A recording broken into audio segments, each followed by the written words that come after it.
Good morning, folks. Phil Gallagher of ThrabenU here for another Legacy stream. Today we are going to be playing with Death and Taxes. Yes, finally it returns to the channel.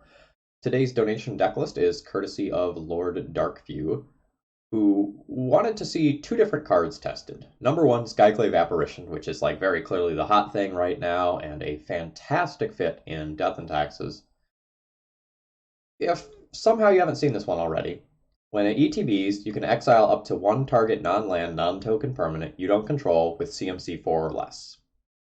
And when it leaves the battlefield, its controller gets a blue illusion creature token with power and toughness equal to the converted mana cost of the exiled card.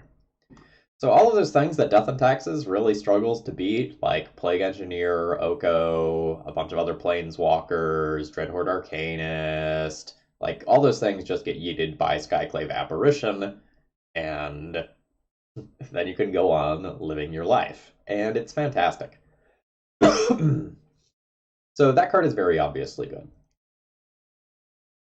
A lot of people have been unhappy with the Stoneforge Mystic Shell in D&T for a very long time, but it's a little bit hard to find something else to replace it because you need something else that offers you scaling damage over time, and the equipment was supposed to be the inevitability as games went very long, because repeatedly connecting with like Jitte or Sword of Fire and Ice or Batterskull puts the game out of reach.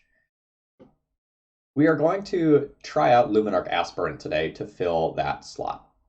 So at the beginning of combat on your turn, put a +1/+1 counter on target creature you control. The idea is that we have a bunch of evasive flyers in this deck, and if you make them very, very large over the course of a handful of turns, then, like, once you have something with 4 toughness that flies, you wall a Delver, right? Once you have something that has 7 or 8 power because of this thing, you're going to break through just about any board stall rather easily. So I'm a little skeptical about Luminarch Aspirant, but I do think the card is worth testing because it does some interesting things. Death and Taxes historically has a lot of bodies that are kind of, well, shitty by Legacy standards. Like, Phyrexian Revoker as a 2/1 does not get into the red zone. And many of the other creatures, like Mother of Runes, or even Thalia in a lot of cases, just become outclassed as the game goes long. And dumping a whole bunch of counters onto something is a way to turn a body that was previously dead into a body that's relevant. Nathan, thank you very much for your continued support. Hope all is going well. The other thing that Luminarch Aspirant does that's really cool right now is with Oko everywhere, a lot of your stuff gets elked, right? Well, the +1/+1 counters still work if it gets turned into an elk, so you end up with relatively large creatures even after an elking occurs. So I'm excited to try that out. Most of the rest of the shell here is relatively normal. A couple of things that might stand out in the main deck. There's a 1 of Chrome Box that's kind of functioning as Ether Vial number 5. This is largely a way to drop relevant 2-drops on turn 1, because things like Luminarch Aspirant that want to be in play for a long time, or Thalia that, like, the sooner it hits play, the better. Those sorts of things are quite better on turn 1. But this deck doesn't have a ton of card advantage, so you can't really just throw a whole bunch of them in. There's also Judge's Familiar and Giver Runes in this deck. If you're playing Luminarch Aspirant, you really want to play a 1-drop creature or an Ether Vial as many times as possible, so that's why there's a few more 1-drops here. As far as the sideboard goes, you'll notice there's fewer cards here than normal for fair matchups, so things like Council's Judgment have dropped out of the deck, and that's because Skyclave Apparition answers most of the things that those would normally answer. Are there exceptions? Yes, absolutely. A True Name Nemesis, for example, a Chandra Awakened Inferno, but Skyclave does a lot of heavy lifting in dealing with the things that Council's Judgment is normally dealing with. No, I don't think Tomic's good. If you're looking to stack up counters on a creature, I don't want that creature to be legendary most of the time, because, like, when your opponent has a Caracas and you've spent a whole bunch of turns building a counter on something like that, it's super feel bad. What do you mean no black? There's one surgical extraction in the sideboard.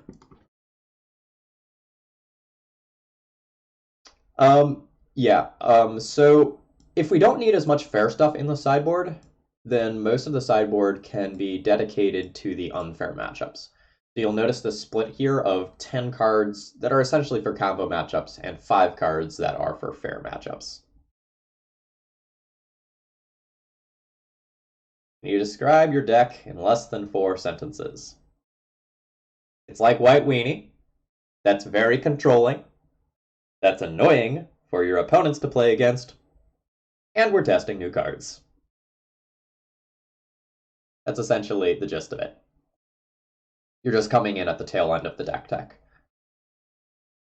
So I think that's most of what I have to say for today. Going into the league, I think Skyclave Apparition is probably going to be very good. All of the early results I'm seeing on Twitter and stuff, people tend to just adore this card. And Luminarch Aspirant I'm very unsure about. When I looked at this card, I immediately dismissed it, and then I started thinking about it a little bit more, and I went, you know, maybe this builds advantage over time in a really cool way. I do wonder if this is going to be better in some sort of stompy shell than here, where this is just like a standalone threat that you can play on turn 1, and then you combine it with something more annoying later. But we'll just kind of see how it goes.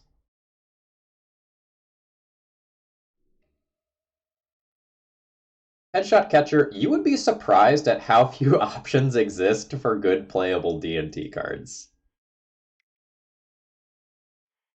I have spent a lot of time trying to adjust D&T over the years, and like the core of the deck that's always played is just the best stuff that's available, and the stuff that's like one tier below it is so much worse. Yup.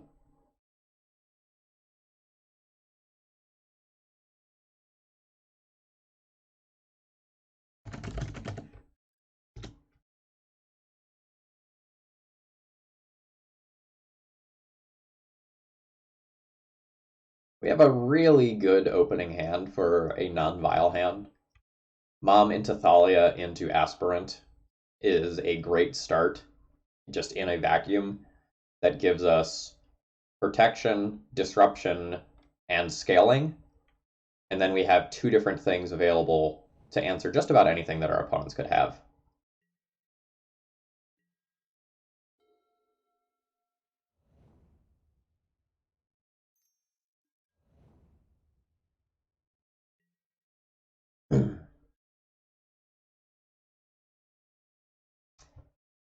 This turn is so interesting.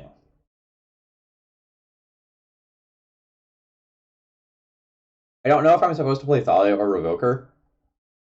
If this is Infect, there's potential double creature lines that I can shut off by playing Revoker, and it's better against Blighted Agent.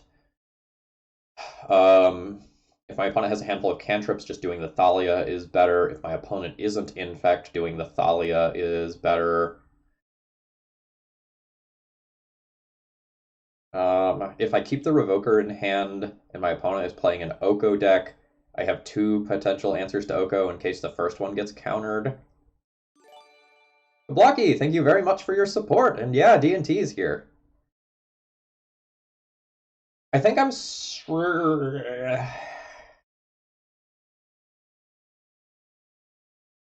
I think Thalia is better in a lot of the situations where my opponent doesn't just go land Blighted Agent, leave up land for Force of Will protection for Skyclave Apparition. But I really think Revoker is a really interesting line this turn.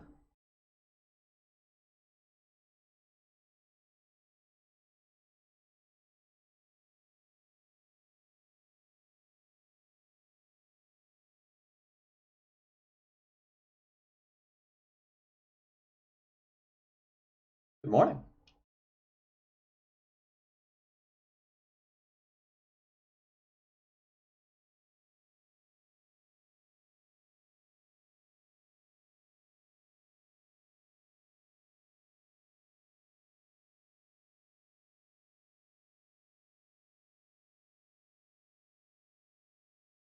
Well, based on what deck's more popular, I just think it's Infect. I can be wrong, but when I see someone lead on Tropical Island Noble Hierarch, most of the time I think that's Infect. And I feel like I'm correct here. I'm going to go ahead and sneak 1 point of damage. Infect isn't really pointing removal spells at creatures, and if my opponent wants to block and throw away an Invigorate to get rid of my mom, I will totally take that trade.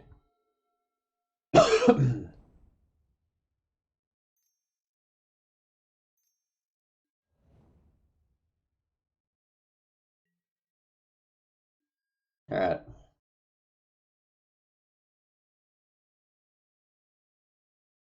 Don't have another counter?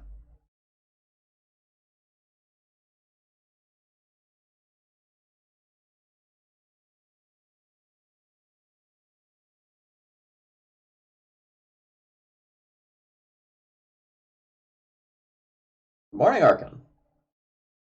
You're hopefully just in time to see us exile our first permanent with Skyclave Apparition.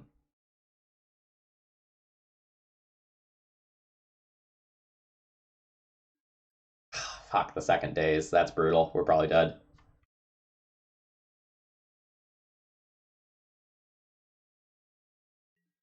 But I don't think we get to play around the second days.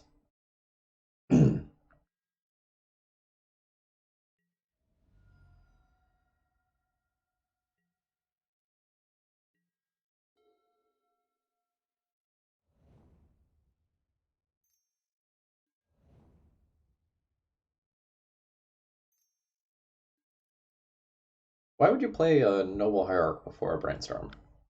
That makes no sense.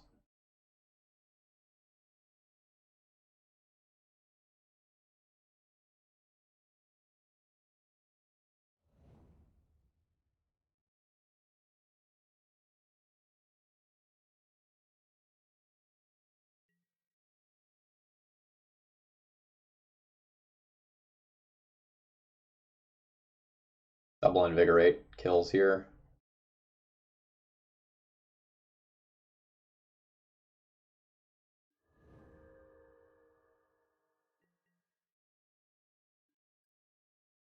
Well, did you find Force of Will as well? Like, you find three counters to protect your things, and I try to answer it 3 turns in a row. There's not a lot I can do.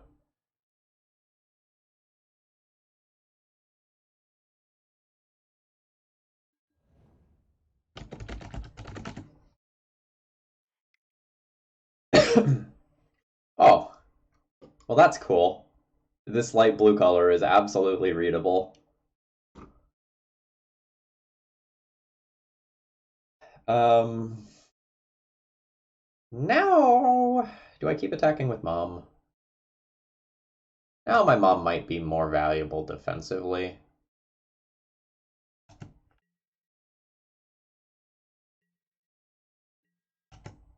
There's some worlds where these Noble Hierarchs just start attacking.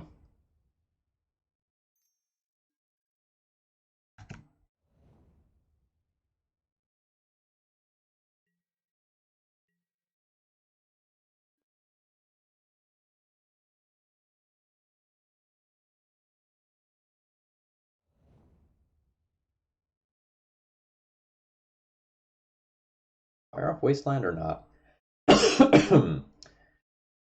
Keeping them on 1 mana means that any cantrip they find is considerably worse.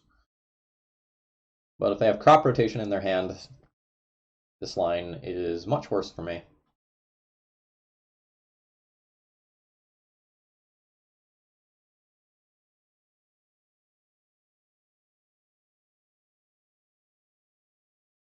If I let my opponent keep that land, then a top-decked Blighted Agent is a live card. There are 3 Blighted Agents in the deck. There are 4 Inkmoth Nexus remaining in the deck.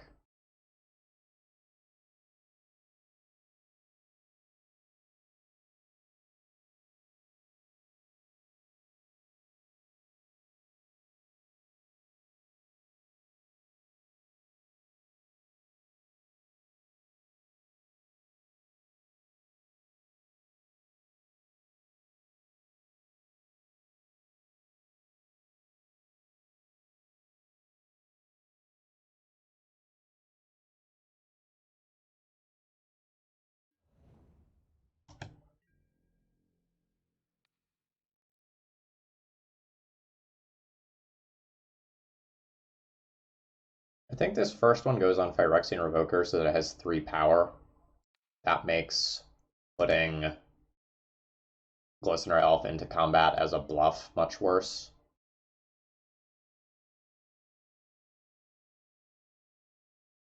I think I'm going to hold the Wasteland because it eliminates one of the ways that I'm likely to die. But there's so many cards that are made better by my opponent having this land, and Brainstorm is one of them. No, Marius, I don't think it's clear cut. Because every Brainstorm Ponder card of that nature is like much better. Yeah, this is a missequence here. So now my opponent can't do anything to protect this Inkmoth Nexus with no crop rotation mana available. So I'm just going to take this opportunity to kill that.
Both.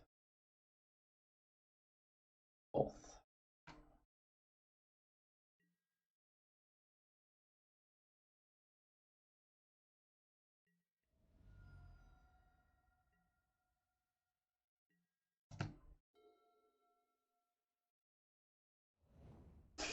Fuck! Come on! Why would you play Inkmoth Nexus before Ponder? Like you're sequencing in ways that limit your options.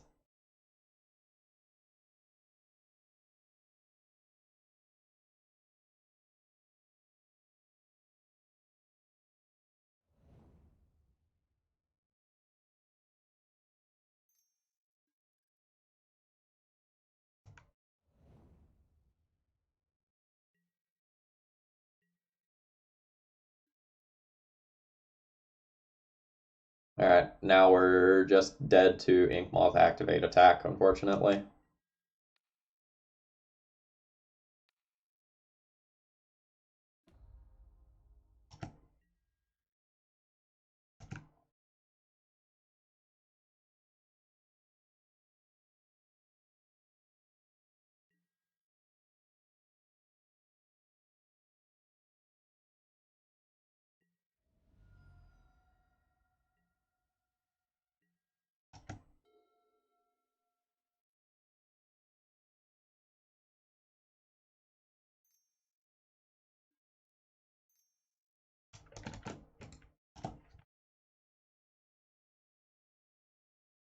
Maybe they won't attack. Yeah, this light blue color is horrendous and very difficult to read.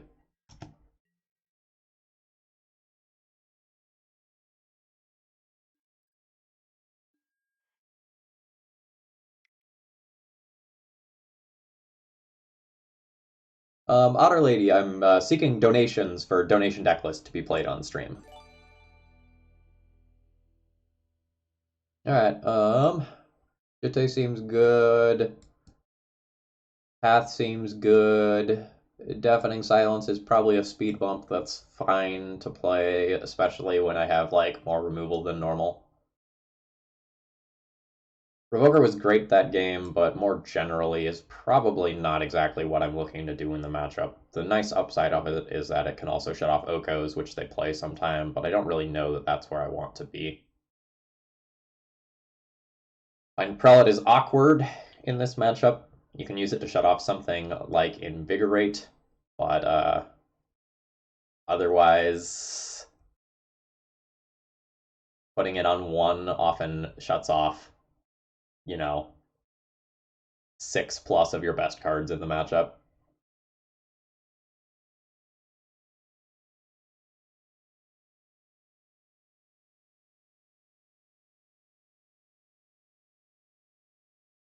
Yeah, I get up early. I am on teacher hours. Recruiter seems kind of slow to me. I think I'm going to pull that.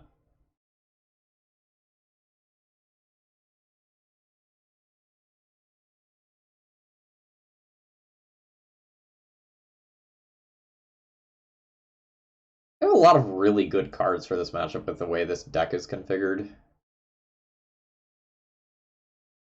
I can see myself trimming one of those. I can see myself trimming a Mom. Mom's usually not fantastic because they tend to rely on Blighted Agent and Inkmoth Nexus to get kills.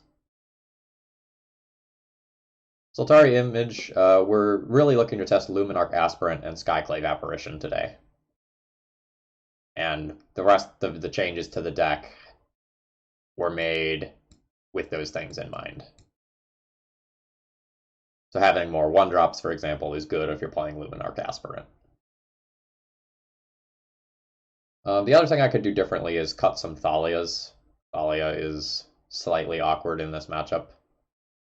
When I'm on the draw, I will probably keep Revoker, Luminarch, Aspirant, Mom over Thalias.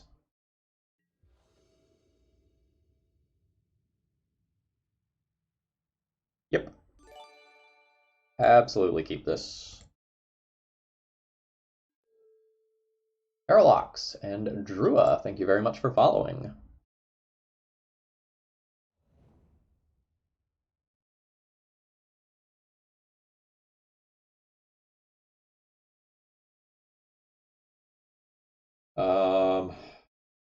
Skyclave Apparition was very good last match.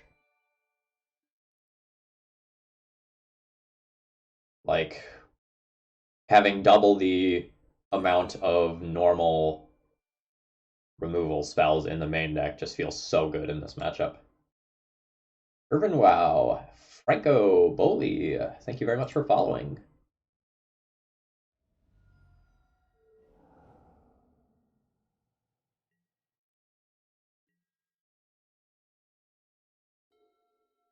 No, that's not weird timing. Once Upon a Time can look for Blighted Agent to pitch to it, which is probably exactly what they just did.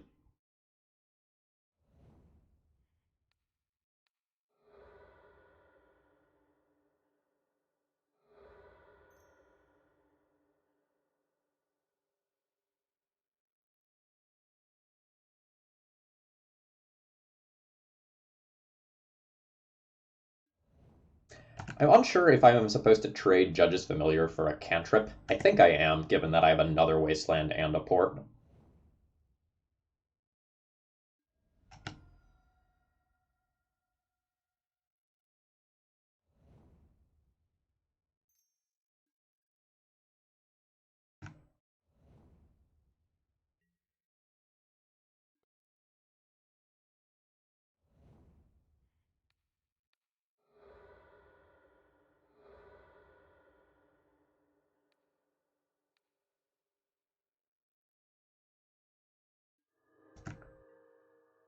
We have it all here. Absolutely have it all.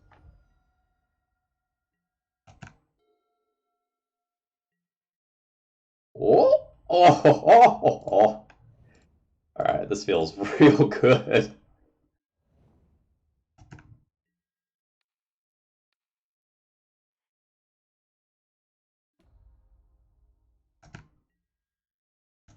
Our 1-1 beats what?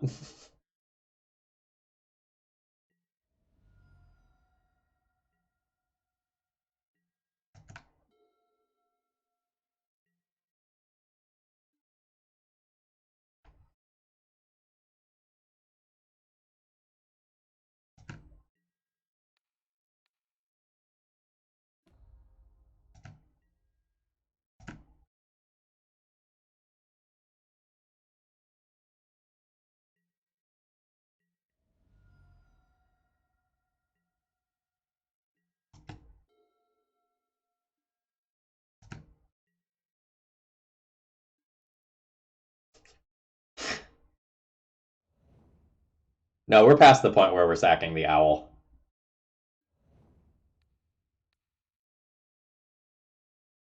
We're gonna diversify our threats here.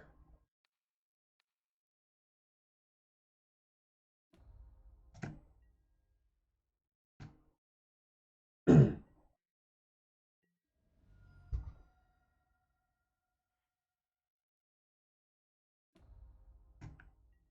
this matchup where my opponent doesn't have removal, putting them on the evasive creature makes a lot of sense.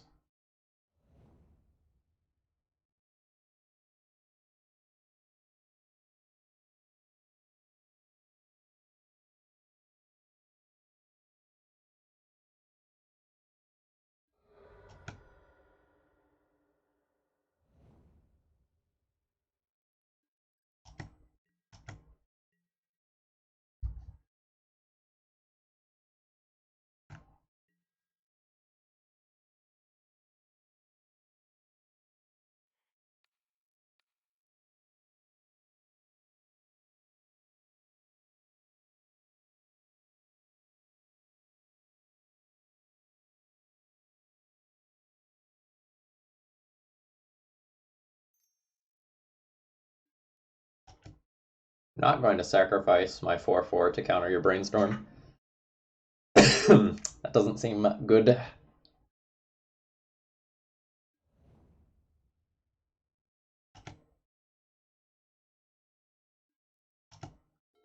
Now, obviously, we need to kill their last permanent. That just goes without saying. This time I'm just going to put it on the Luminarch Aspirant so that it represents lethal as well, like just on its own.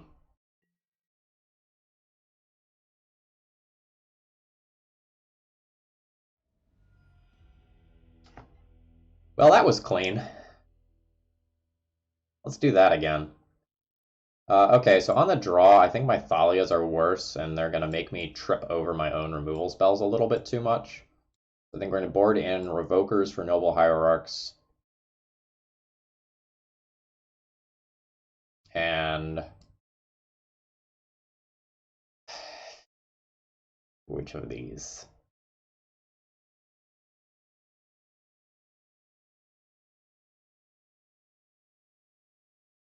Luminarch Aspirant is closing speed. Mother of Runes is one more thing that can jump block a Glistener Elf. Unclear which is better.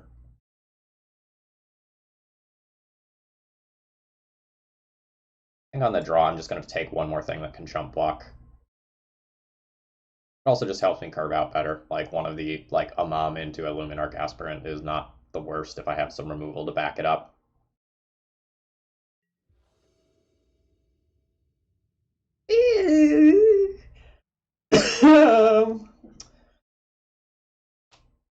This hand has a lot of very good cards,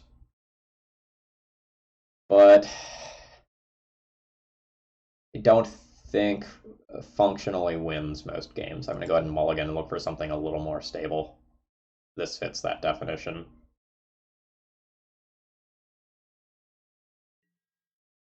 Hand's going to be very bad versus like an Oko.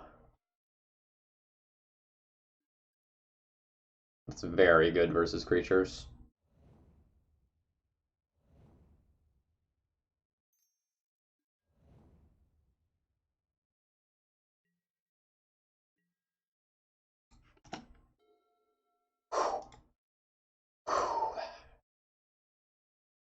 All right.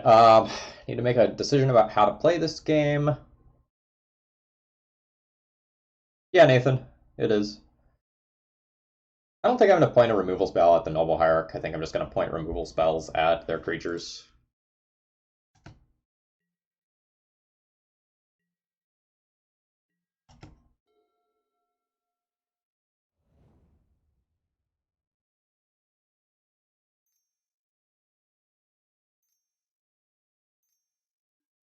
God damn it.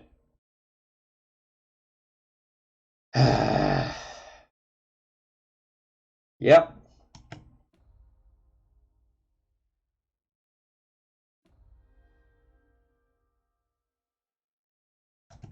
Sure.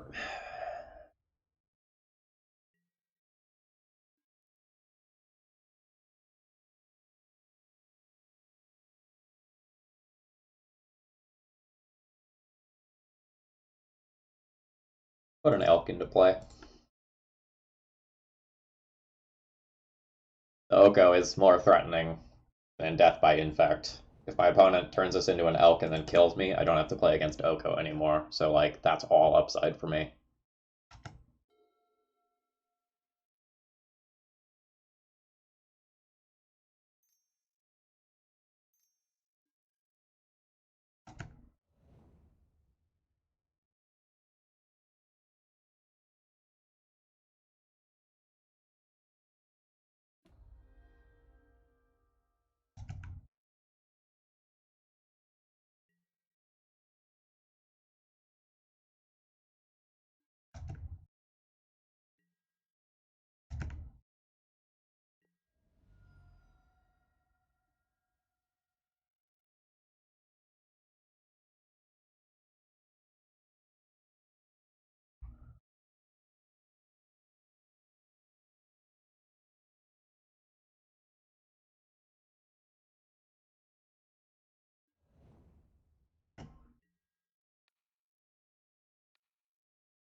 I'm going to live in Blowout City and not use a removal spell right now.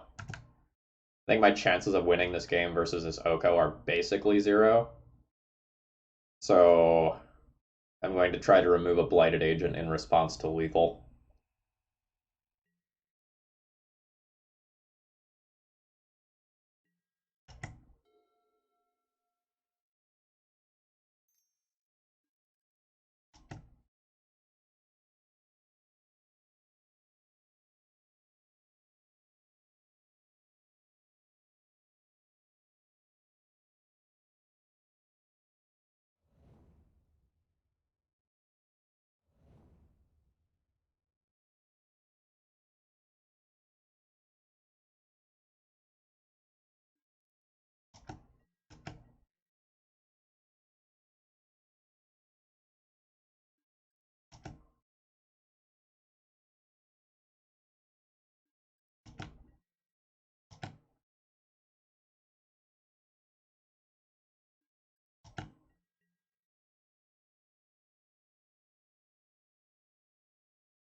Ah, not really the line I was expecting.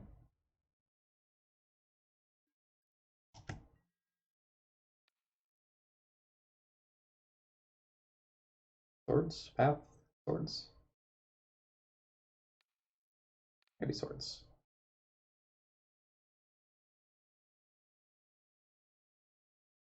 Better to path an elk later if that's something that I need to do.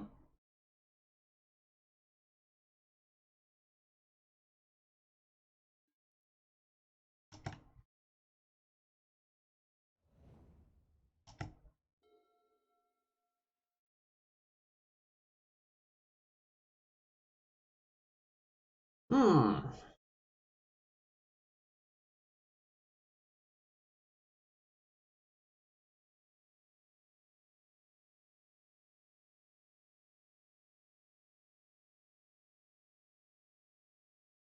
I'm not intending on taking the Hierarch out.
Second one?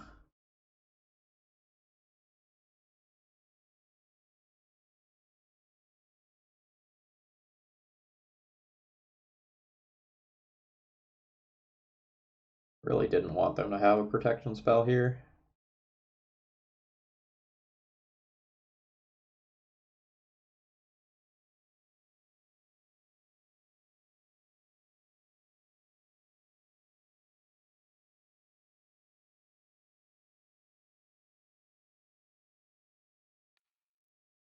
I think the second one is worth it.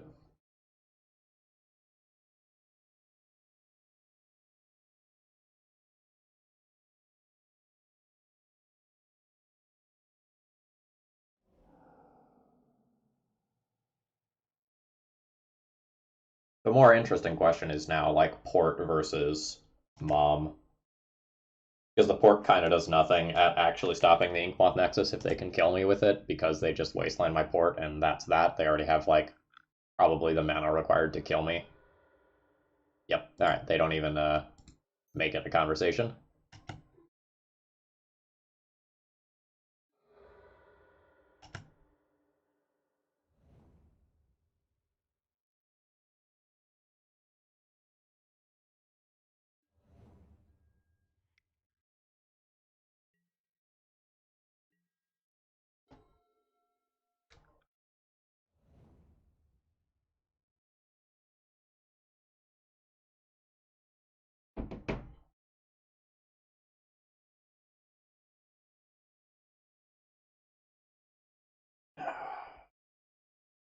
I really hate how I kept an opening hand that was just like absolutely amazing in this matchup with 3 removal spells, and the Oko, which is not synergistic with the deck at all, that's just crammed in there because it's so powerful, just completely dominates the game. That's so frustrating.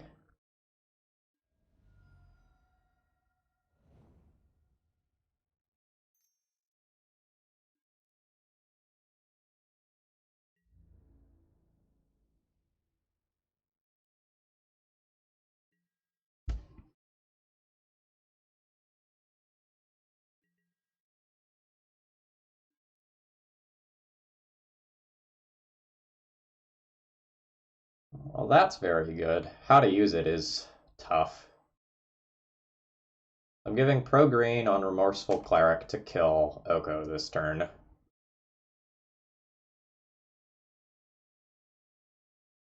And I'm not sure if I'm supposed to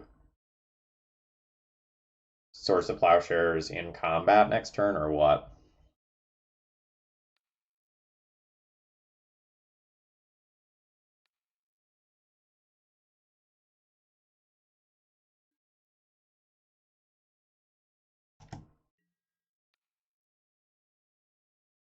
Um, this time do I put a counter on Luminarch Aspirant so it can block Glistener Elf?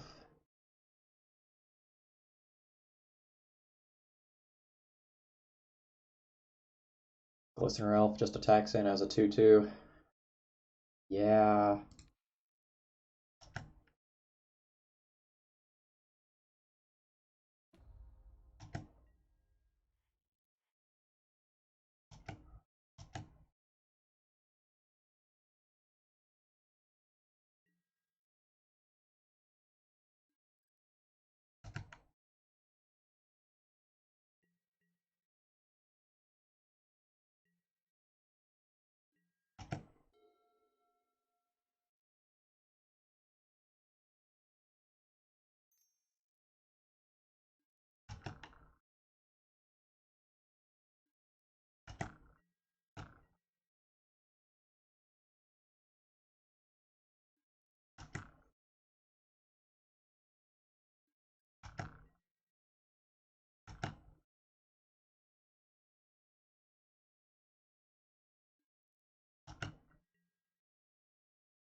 There's a world where I'm supposed to Swords to Plowshares right there to play around Hardcast Force of Negation.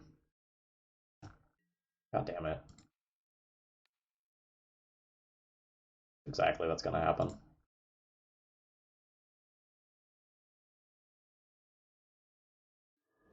Nope.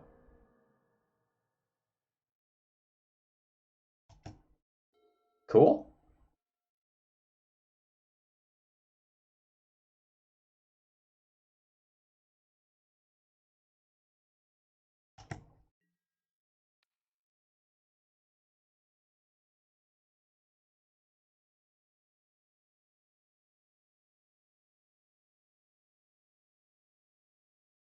I think I'm just going to put some on Luminarch Aspirant. I want to have a defensive creature that gets bigger than an elk. And attacking with a 5/5 is pretty good.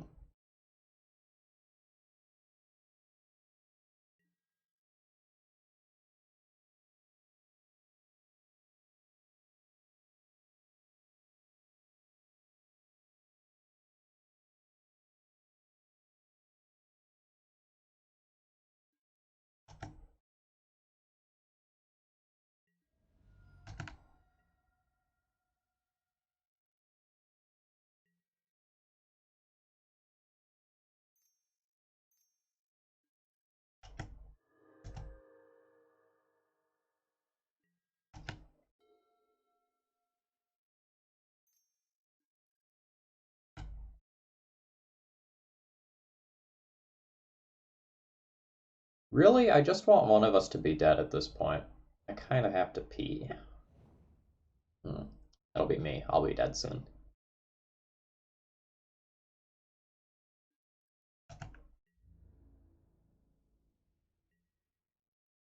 Now, if I've... not great.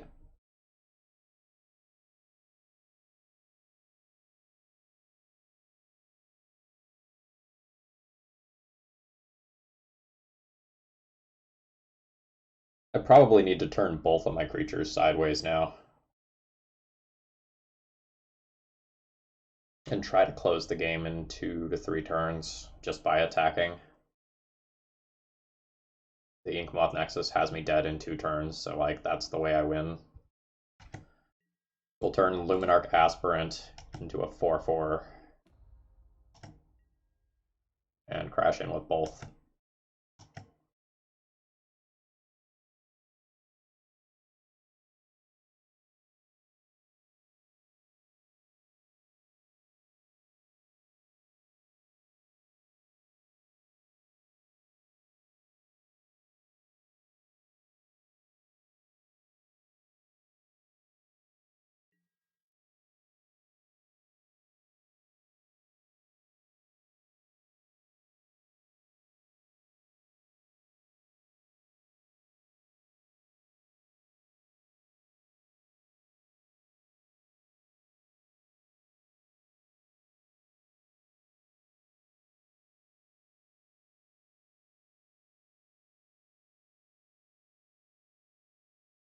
I intend on, I think, revoking Oko.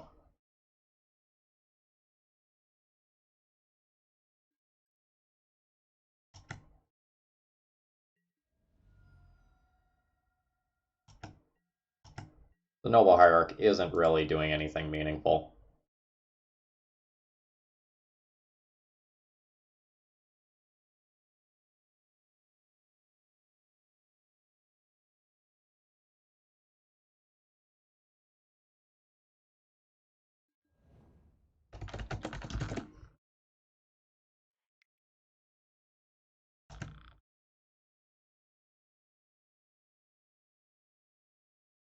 You're dead to any pump spell.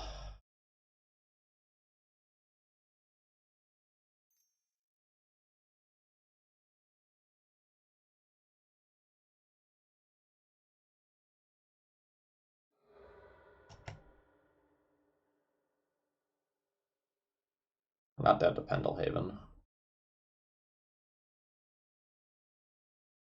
But we're probably effectively dead to second Inkmoth.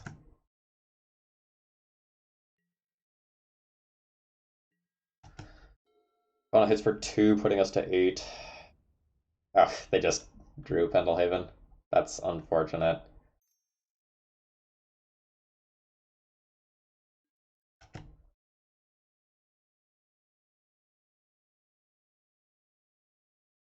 Also, remember where I said I didn't think don't.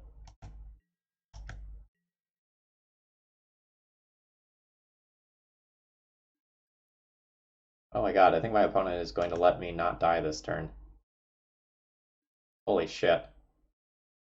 That was a terrible line.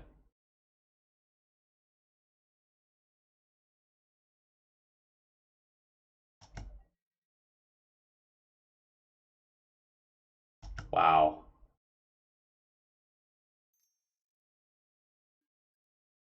God damn it.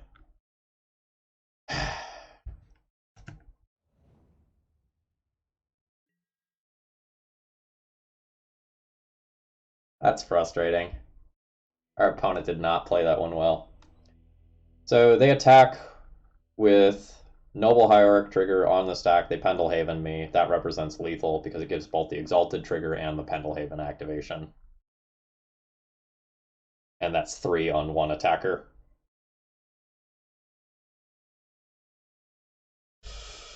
Ugh.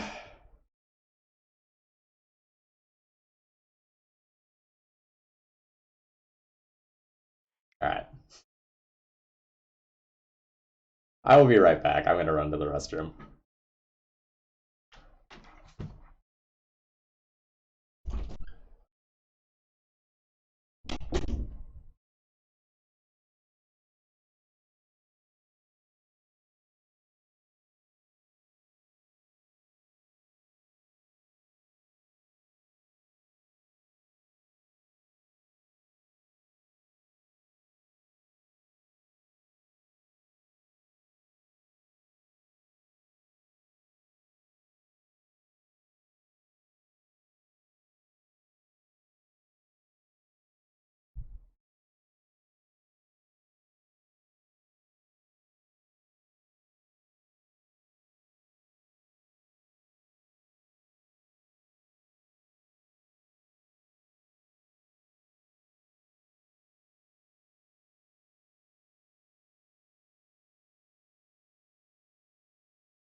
So that match was very good, despite game three just being like absolutely ruined by Oko and not really being super interesting.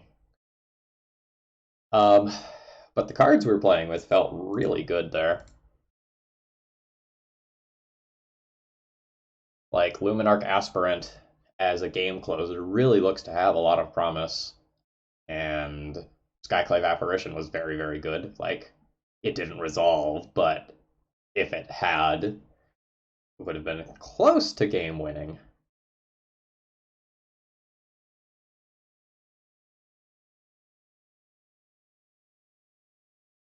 Initial take after match one is that this deck list is good.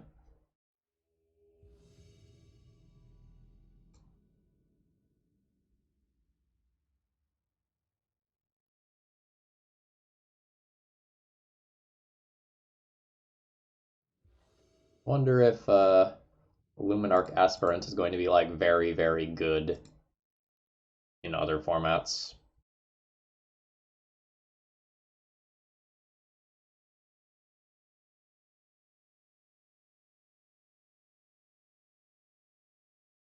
And doesn't really do anything, I think, of in a mulligan.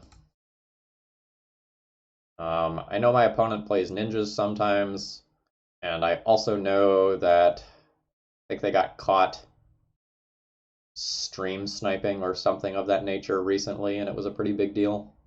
So, no, it wasn't stream sniping. It was lying about results in a Discord-based tournament, I think.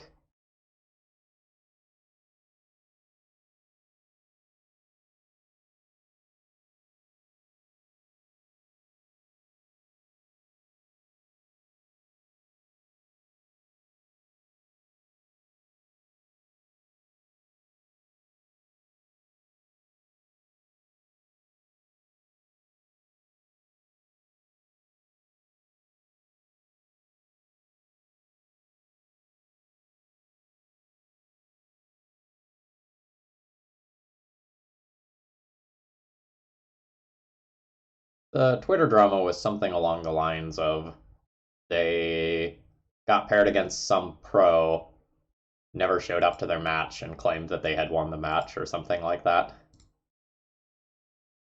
I don't know, but I know I recognize this name from a whole bunch of Twitter drama from either last week or the week before.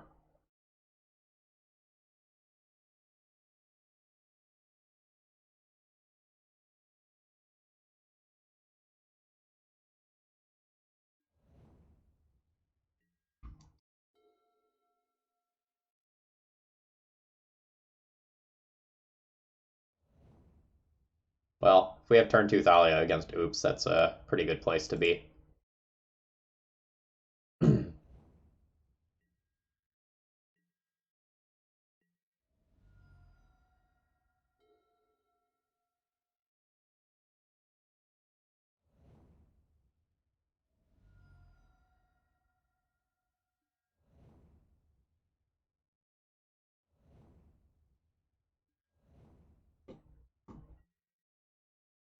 Hmm. We might very well just lose despite having a hate card in play.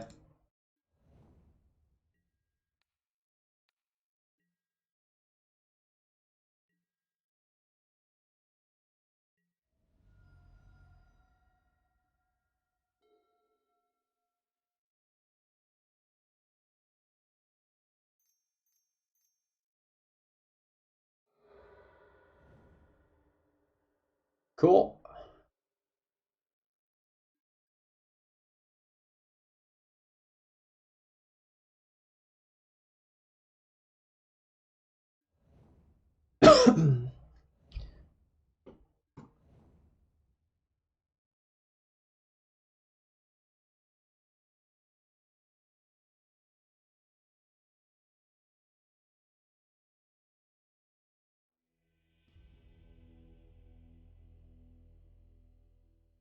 What?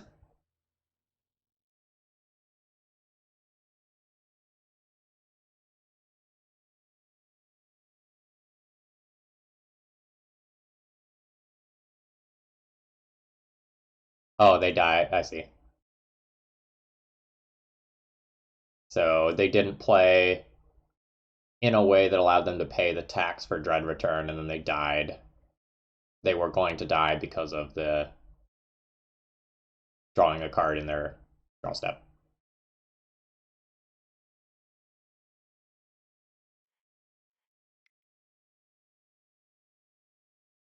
Cool.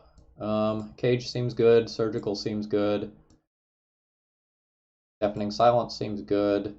Containment Priest, Rest in Peace seems good. Sanctum Prelate seems slow, but we're still going to board it in. I don't think we're usually going to be disrupting our opponent via something like Swords to Plowshares with Thassa's Oracle as the kill. So that can probably pretty easily go out. Don't really see Flicker Wisp doing anything relevant. That can go out.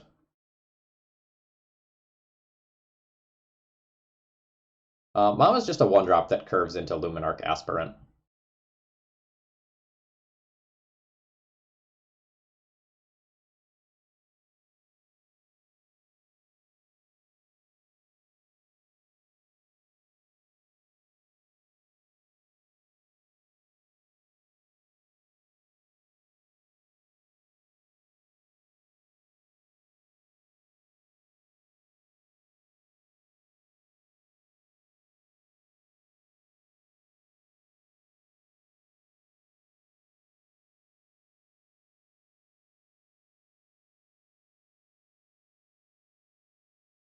I have more cards than I'm used to having. I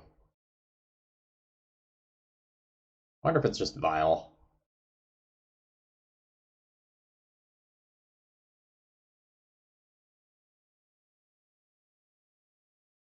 Because I want to play Deafening Silence, Grafdigger's Cage, Judge's Familiar early instead.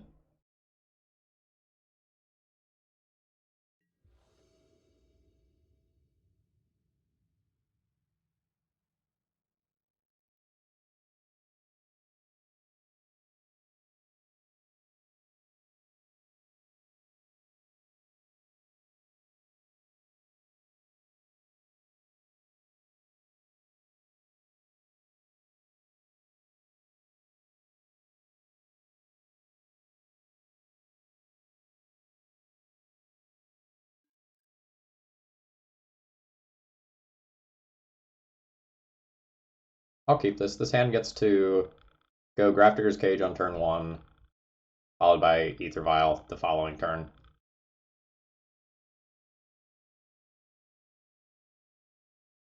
And then the turn after that, I also get to just get our opponent with wastelanding one of these things.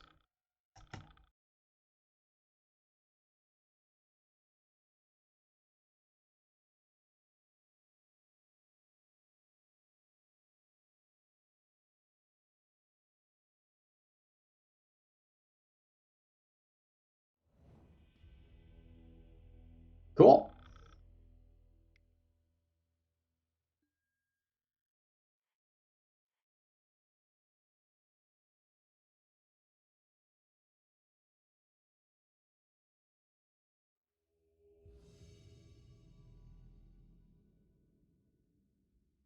Well, opponent did mull to like 4 or something like that. They were probably just not beating a fair hand of Magic.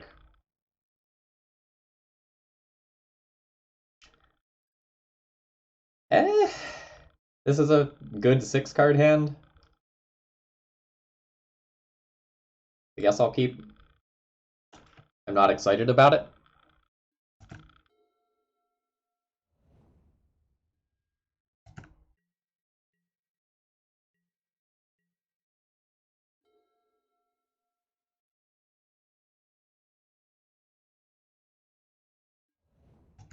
Okay, we didn't just get Entombed in response, which is super cool.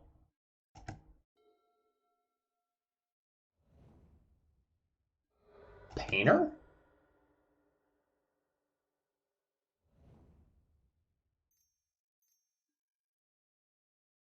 Oh.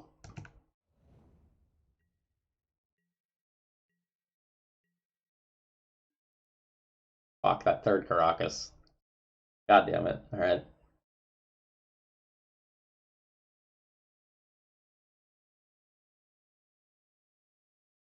So my opponent is probably playing like some Mardu token brew.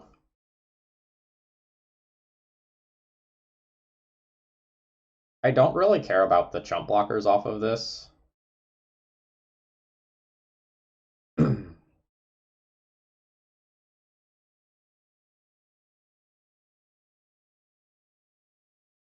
I'm not sure if I'm supposed to just remove this young Pyromancer now before I give them a token, or if I'm supposed to play Thalia this turn.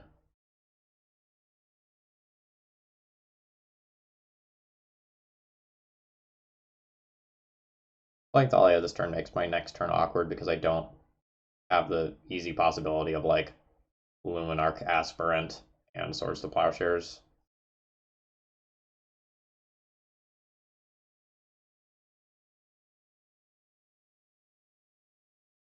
I think it's really hard for them to double spell next turn if I do this.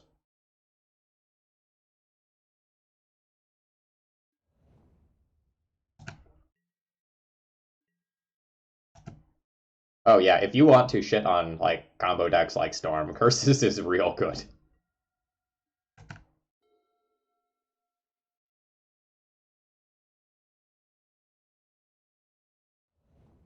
Oh god, yes! Yes! Fucking waste me!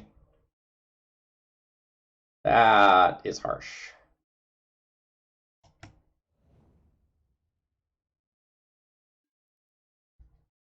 In per... God, I wonder if I, like, Judge's Familiar protect my hand.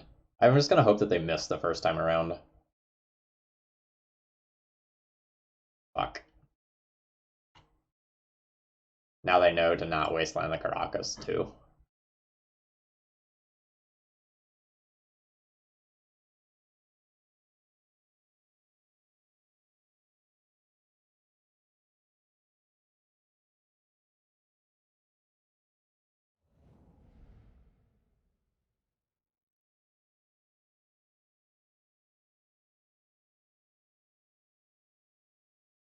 Now that they've done that and tapped that wasteland to pay the tax, I think Judge's Familiar is not as good as protecting one of these two cards.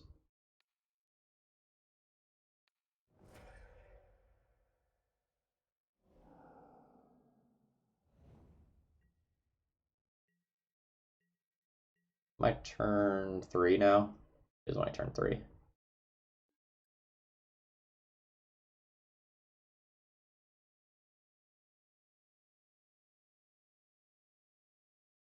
Well, guess I'll take you off of white since you haven't cast any white spells yet. And play my own snowbally card. The power and toughness are not equal to the number of creatures you control. That's bullshit, Magic Online, and you know it.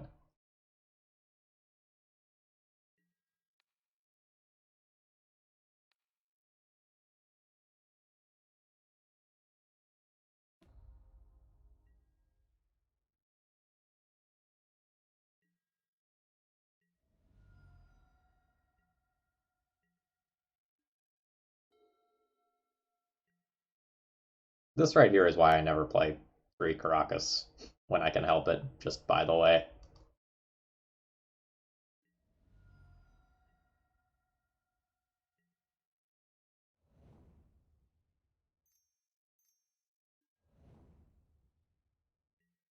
Oh, I don't like that.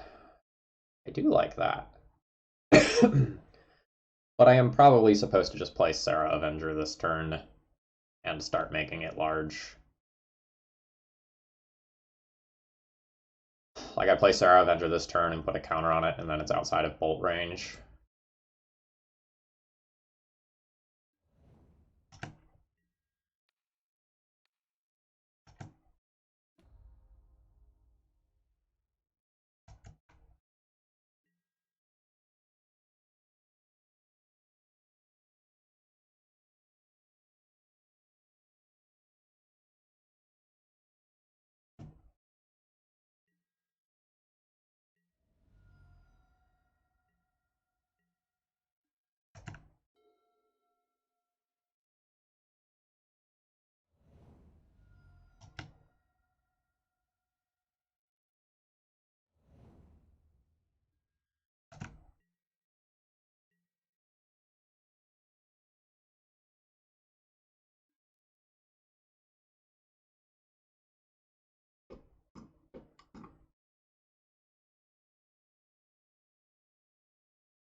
This is super interesting.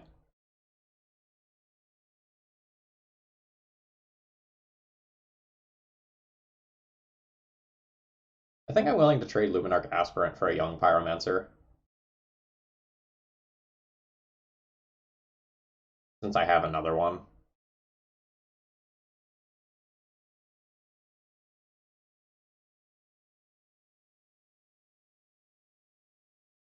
I don't think I want to block with Sarah Avenger this turn. It does not feel right to me.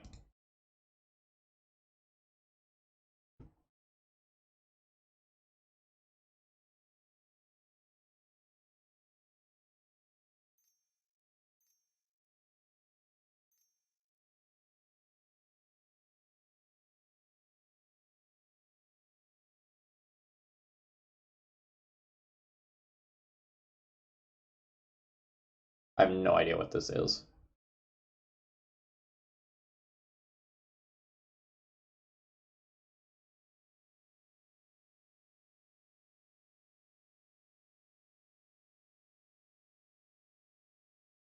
Okay, at the 4th mana, K command makes sense.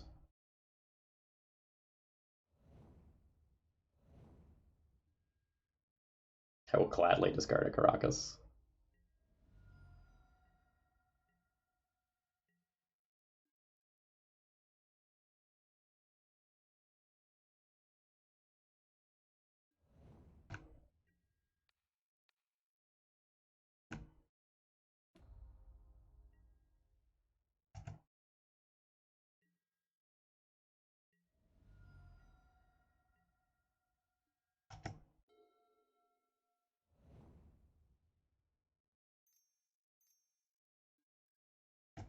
Still got all these young Pyromancers, though.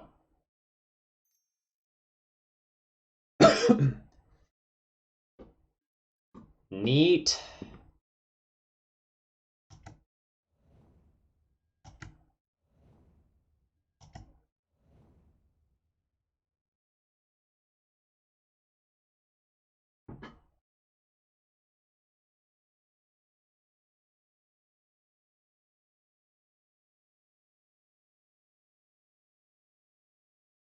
Gonna need something like a Fatal Push, or they're dead.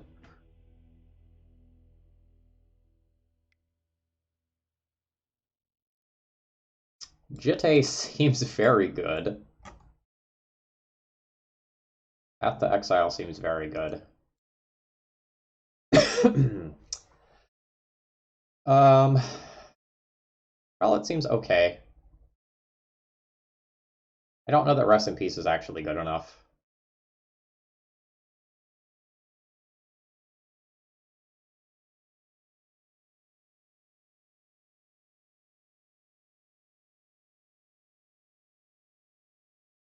I don't know if my opponent's deck is going to have, like, Dreadhorde Arcanist in it, in which case I kind of want Rest in Peace.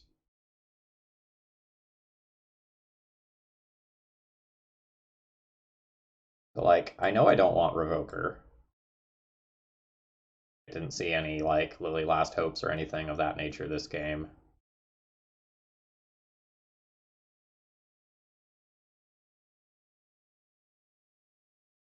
From there, I'm more sure. Why does Prelate on 2 seem nice? Prelate is non-creatures. And they showed me basically all 1-drop spells. Outside of Young Pyromancer.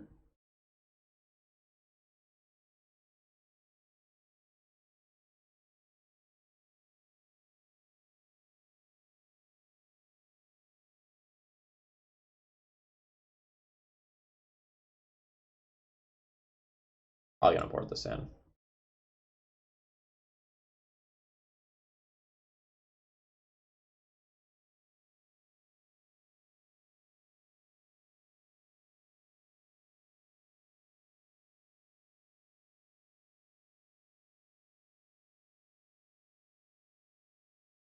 I think I'm gonna try something like this and see how that feels.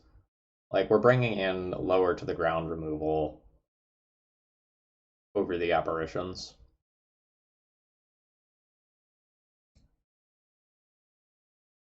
It's also possible I want to board out the Chrome Mox since this matchup's probably going to be grindy.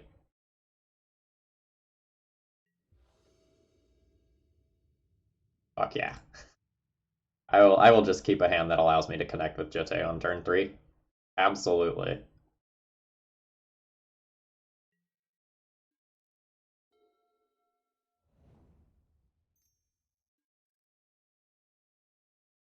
Oh, I wonder if they have the new magmatic guy. I don't know the name of it. Magmatic something? That seems like the sort of thing that they're doing over there. Channeler, thank you. I think now that Lingering Souls is there, that's going to make connecting with Jitte a little bit more awkward. I think I just play Vile.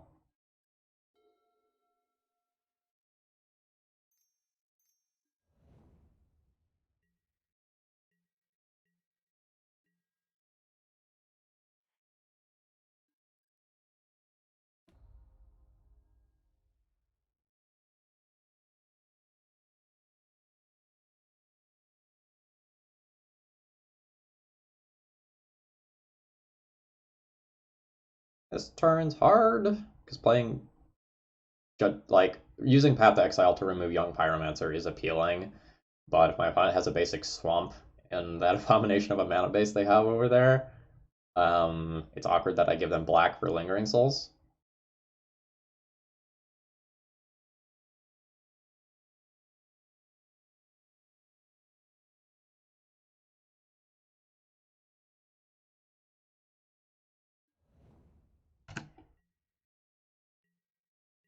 I'm just gonna jam the Jitte, and if they do anything other than just make a couple of Lingering Souls tokens, I potentially get to connect with the Jitte.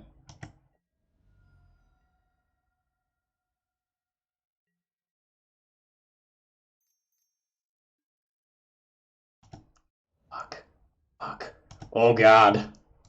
Oh god. This is my kink right here. This is it. Oh.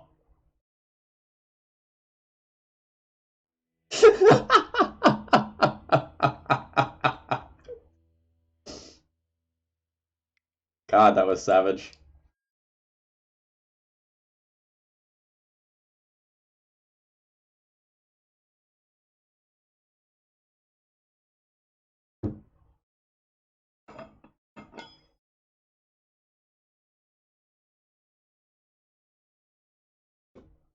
God, I bet this card is going to look fucking fantastic in smaller formats.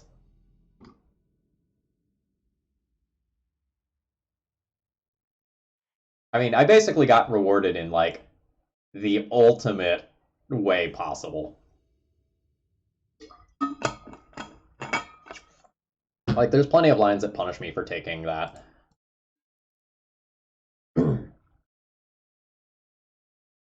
Oh yeah, this is actually fun.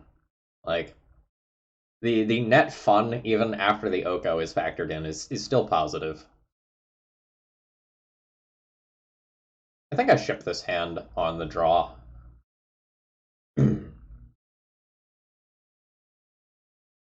No, this card's fucking nuts.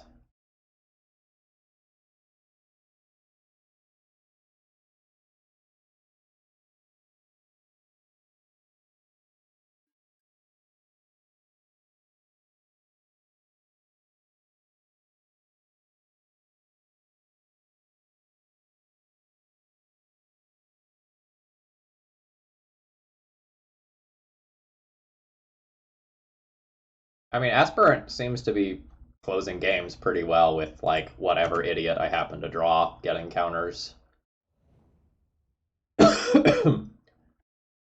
Alright, we are playing against the Hogak Menace. Ooh. Yeah, we're gonna want this.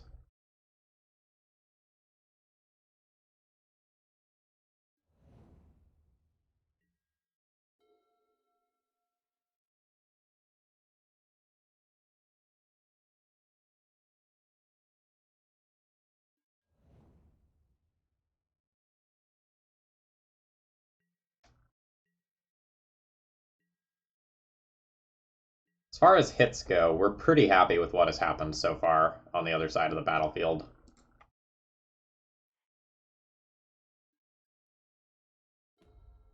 We're really hoping to be able to take a win in game one here.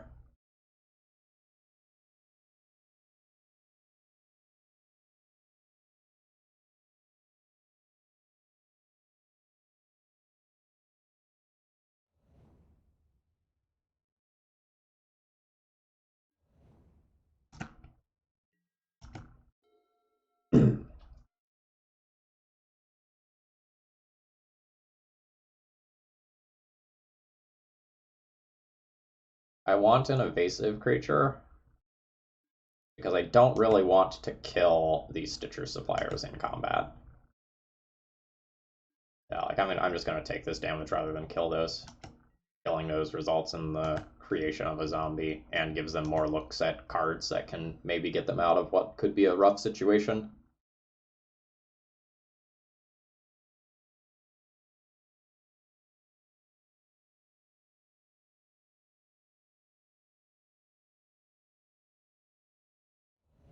Remorseful Cleric would be a cool draw. Not amazing yet, but it's the sort of thing that I would want. Judge's Familiar can also do some cool things, potentially.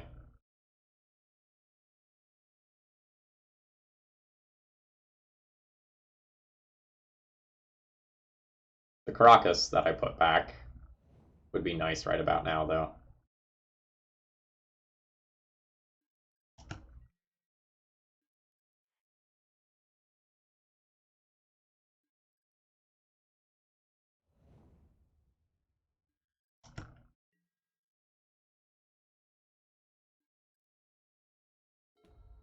This dies. It is dies. But I don't have white.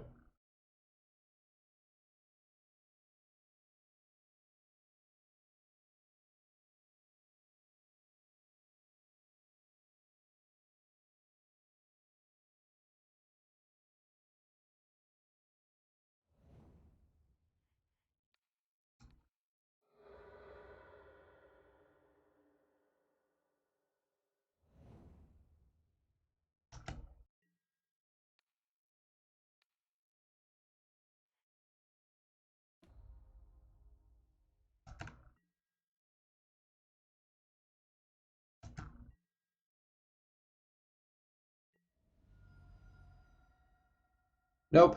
No Council's Judgment. We're relying largely on Skyclave Apparition.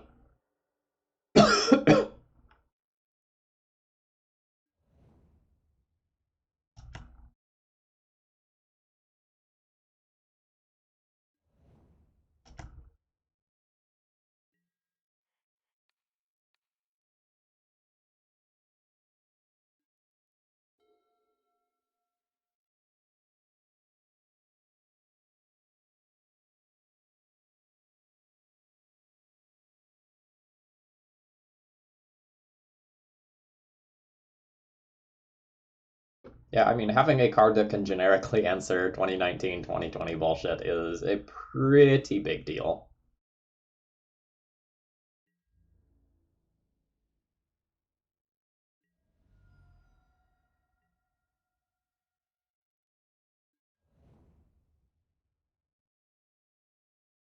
Oh god, they drew Hogak as their last card. That's rough.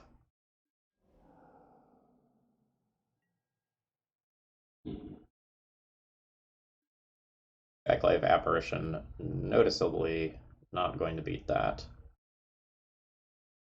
Although that helps. Now I can wisp that out as a fog.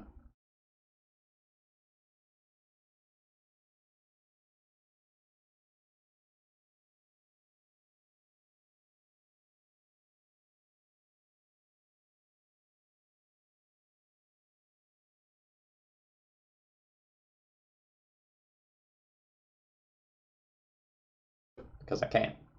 CMC 4 or less. This game's a joke. If I kept that Caracas at the beginning. Now it's hard.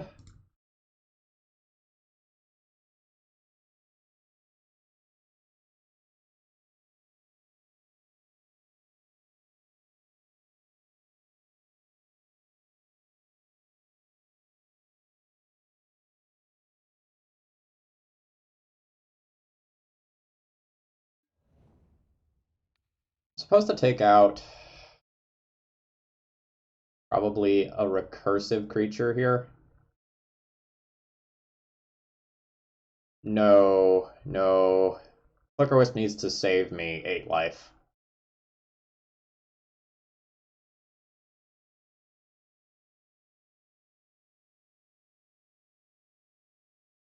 I don't know which of these is better to take out. This having haste is kind of a big deal.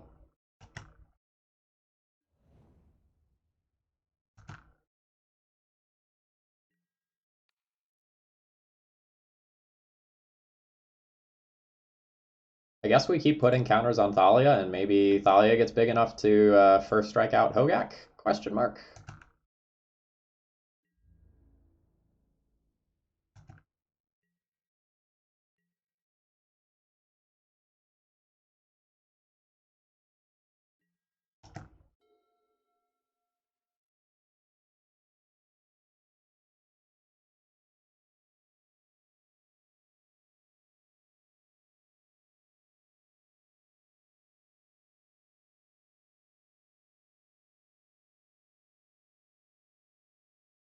Yeah, I haven't shuffled my library, so I know one Caracas is on bottom.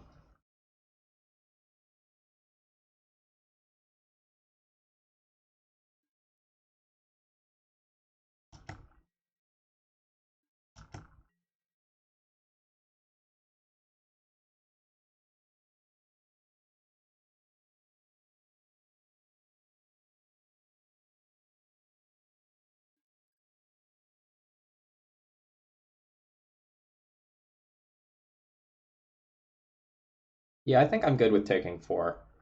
I don't want my opponent's graveyard to be better than it is right now.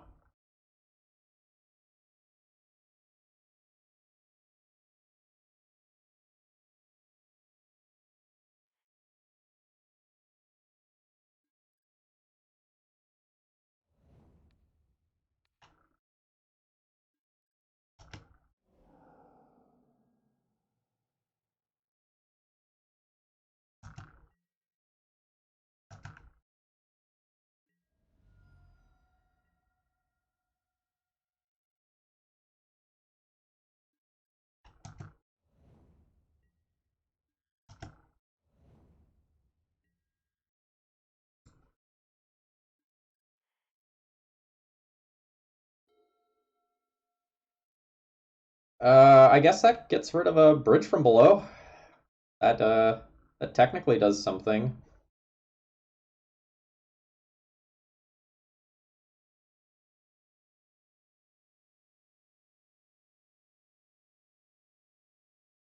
But this is probably the point of the game where I've lost.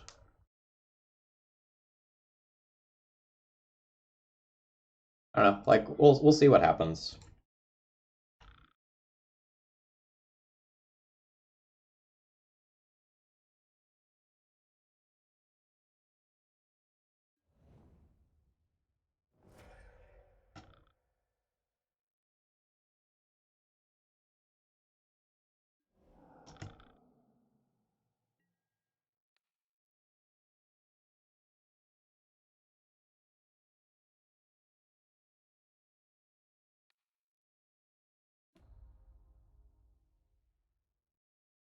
I see myself being dead within 3 turns. I think I have to trade bodies this turn.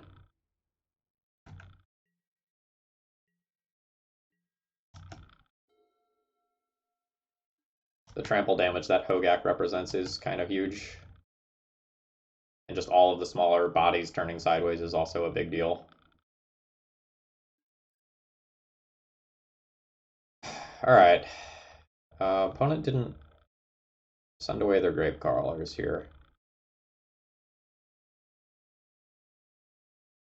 And just take a little bit of damage. I thought they were really going to attack all. Hmm.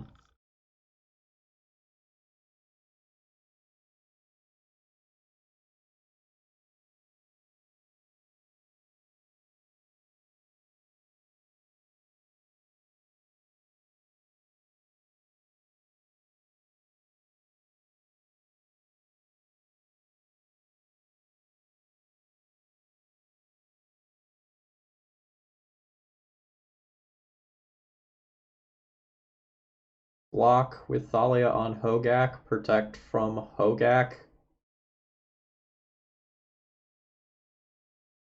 He'll take 2 from Stitcher Suppliers and 4 from Hogak.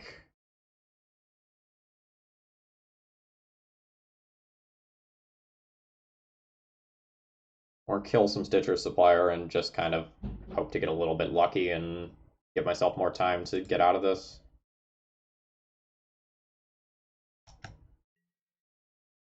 I think winning this match involves getting a little lucky anyway.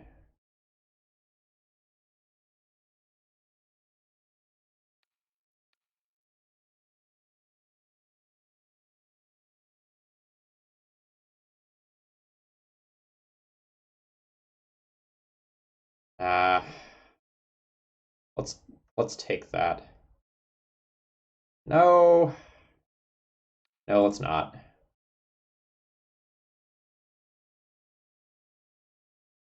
This 1 point difference is probably very relevant.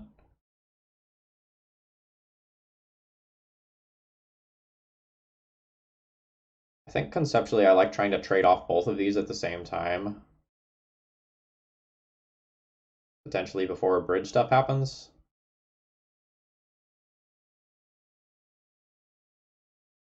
I don't think I can spin the game using a Flicker Wisp to just aggro things out. I think I like trying this and just trying to get a little lucky with the Stitcher Suppliers not hitting just insane things.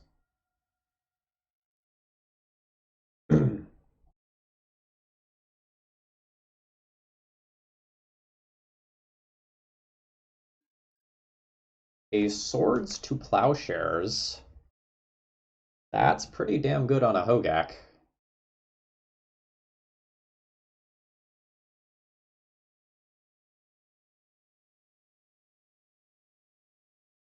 But I crash in with Thalia for 5. Put a counter on this. Swords to Plow. Yeah. Yeah, I think I'm going to be okay.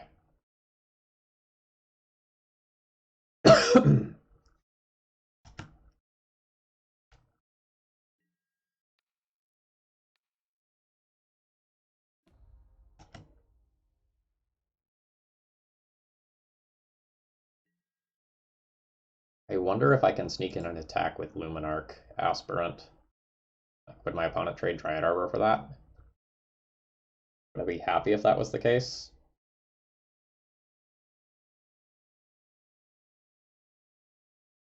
Might be happy if that's the case. I'm gonna sneak that point of damage.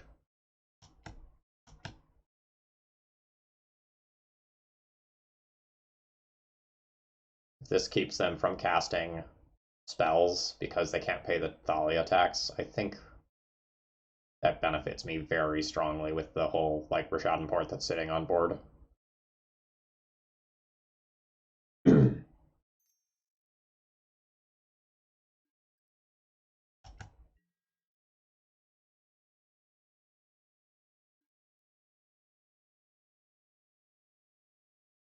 Oh, they are offering the trade.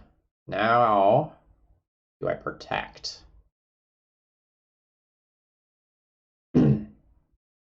I'll probably take 2 next turn for doing it because I can't block a Gravecrawler.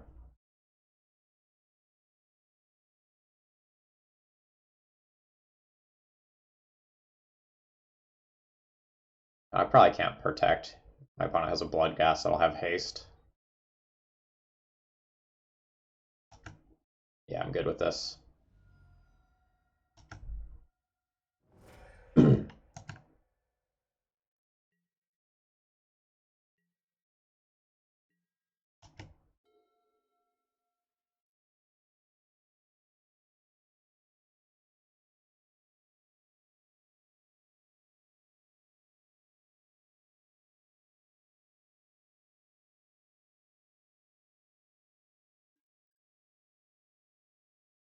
Yep.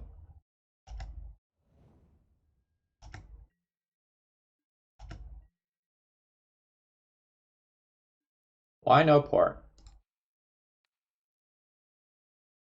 That's why.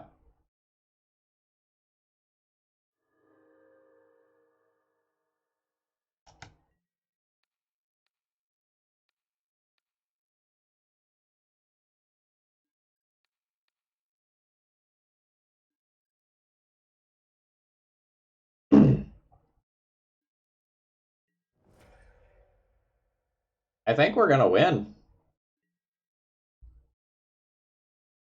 Like, it's not guaranteed or anything, but I'm hitting for 8 a turn. My opponent gets ported off of their only mana source.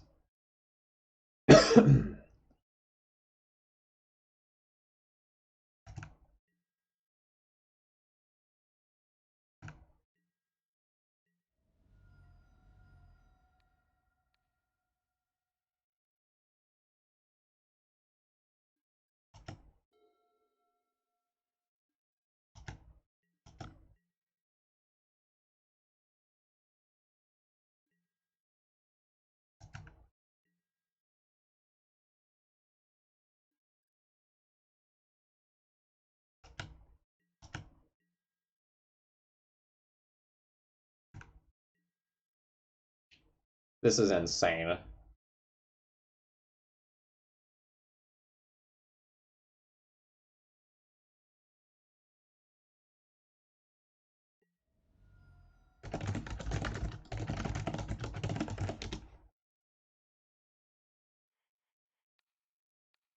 My opponent just gave me the GG. Well played. They are impressed. That one feels good. Like, this is how D&T used to feel, where you get to wiggle your way out of these like very difficult situations by playing tightly, playing to your outs. And I haven't felt that way about D&T in the better portion of a year. But this feels good. This feels real good.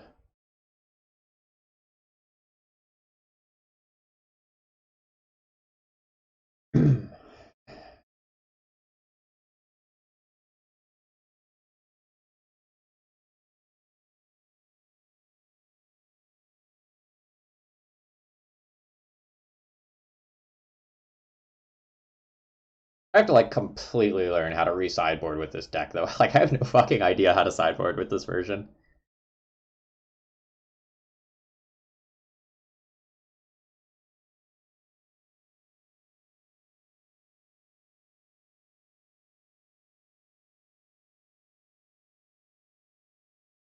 Like, Revokers are largely bad, but they stop Altar of Dementia specifically.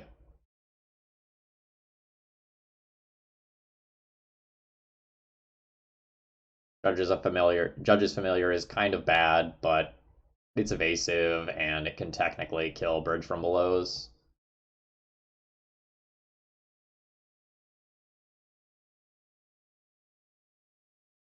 I wonder if I can lean on Skyclave Apparition to answer Altar of Dementia. Like, it answers it in a different way than Revoker does, but I wonder if that's fine.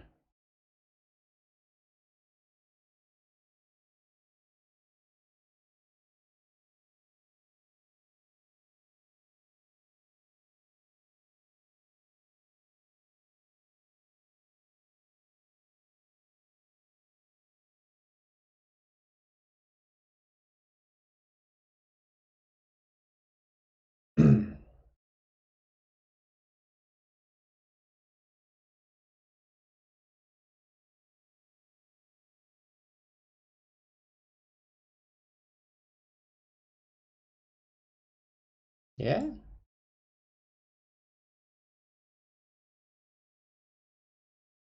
I don't really know.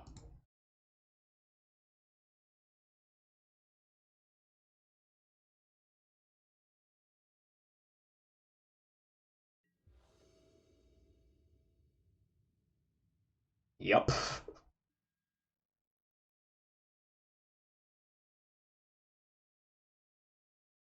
I don't know that I'd go so far as to say cutting Revokers is safe, but it's not bad. I feel comfortable saying that.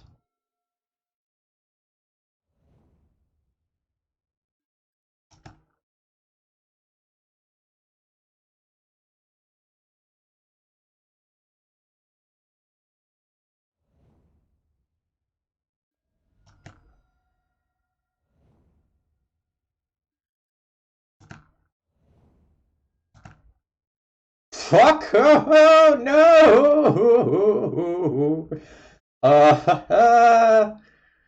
Shit. Opponent can double creature next turn. I am screwed.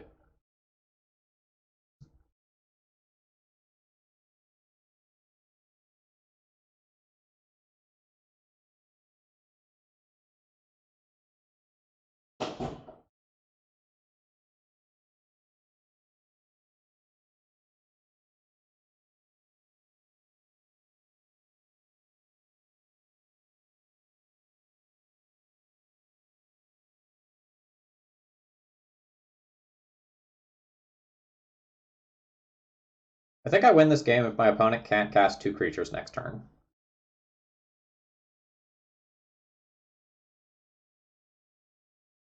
I know one of their cards is Bloodghast, so they have 3 remaining cards. They're going to need land, and they are also going to need... So in 3 cards, they need... In 4, technically, once they've drawn, they need land plus 2 1-drop creatures. Specifically because of Cabal Therapy, I think I'm going to Source to Plowshares this because I think I'm so likely to win if I get to untap and cast Rest in Peace.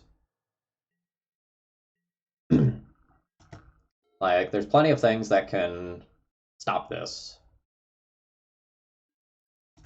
Oh my god! Yeah! Yeah! Oh fuck.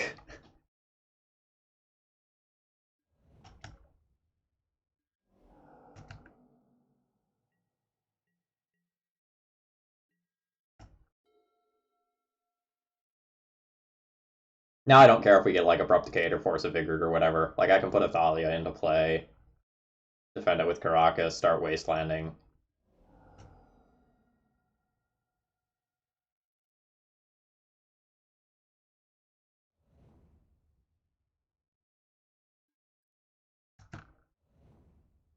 Nice.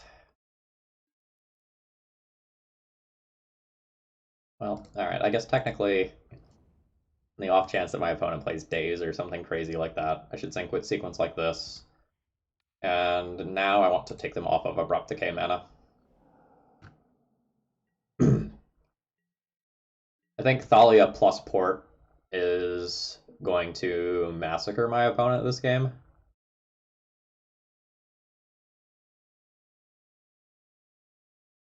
What 2-drop spell is in my opponent's deck that they can't cast?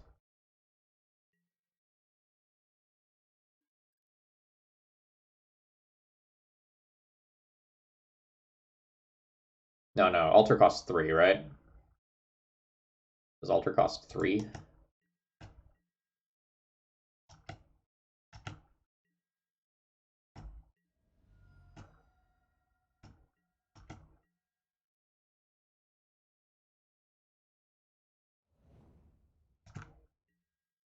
Alter does cost 2.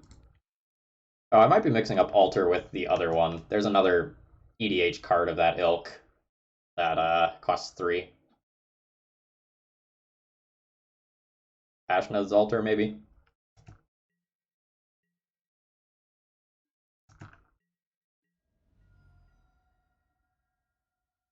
That's a very good draw.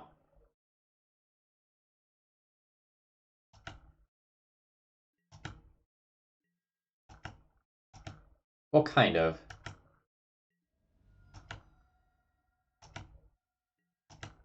It's specifically worse if my opponent draws Force of Vigor, because then Force of Vigor takes out an extra card. But I think I take the turn to play it anyway.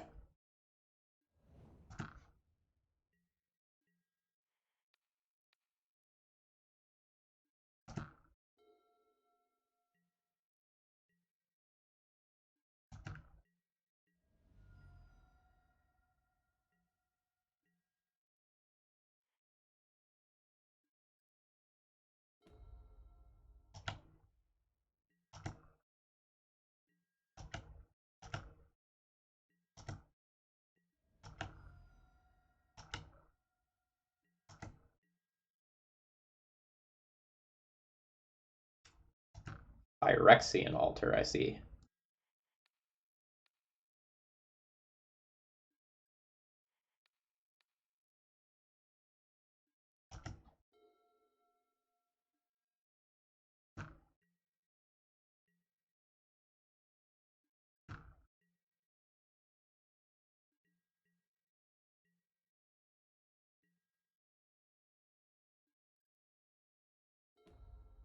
Nice. Because they didn't float mana.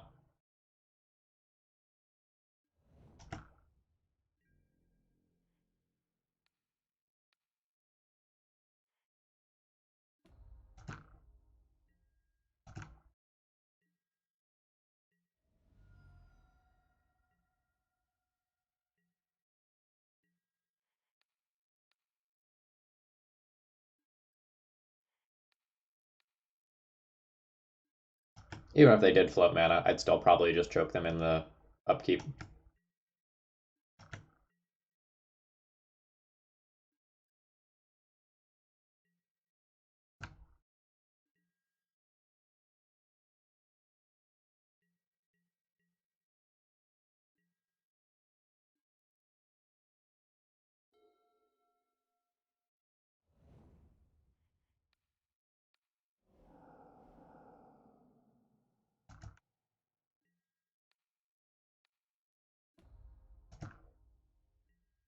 Hello.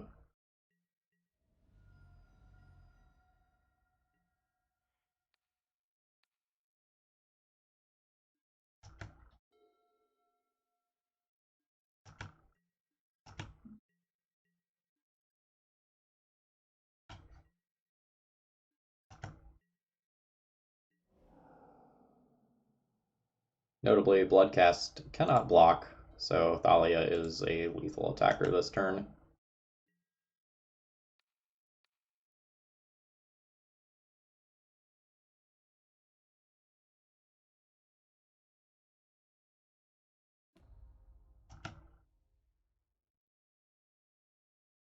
Just the classic D&T mana denial plan actually working.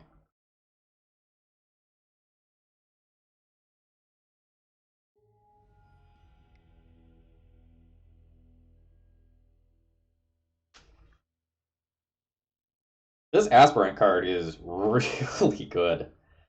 I need to see how it functions in control matchups. Because, like, Stoneforge Mystic is a source of card advantage in control matchups, and Aspirant is just aggro. But, like, if we're just playing against combo decks and things like Delver, Aspirant seems really good. Yeah.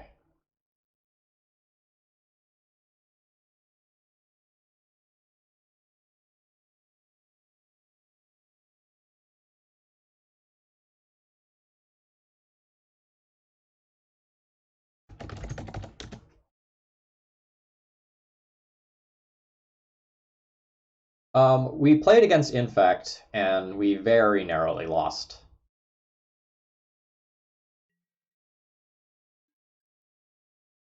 Dead of Winter isn't a very heavily played card right now. I forget where I was talking about this, but sweepers aren't really common in Legacy right now. This isn't the days of miracles where like the control decks are running 4 sweepers main and then about another 2 in the sideboard. This is instead a time where things like Plague Engineer are more common. Oh, it was when I was doing my Elves primer that I posted on YouTube.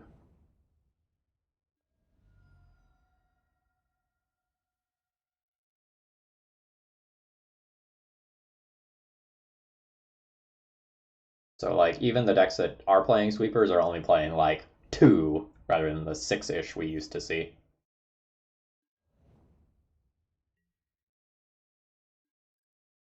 A Chrome Mox.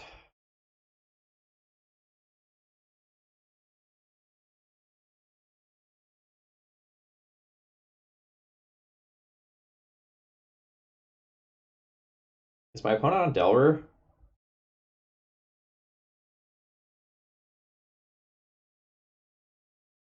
Hmm. If my opponent is just on a control deck, this Swords of Plowshares isn't particularly good, and I should just imprint it under Chromox. I don't think I'm willing to make that call this turn. I get... Oh, don't get dazed. Cool.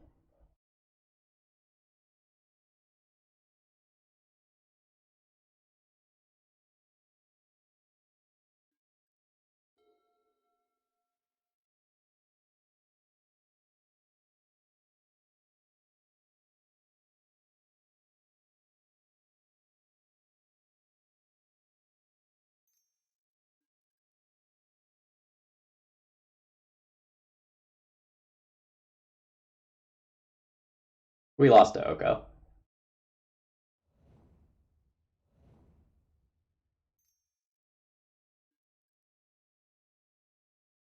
Thoughts he's taking the recruiter is rough here. Like, once this Luminarch Aspirant gets answered, I don't really have anything left. Do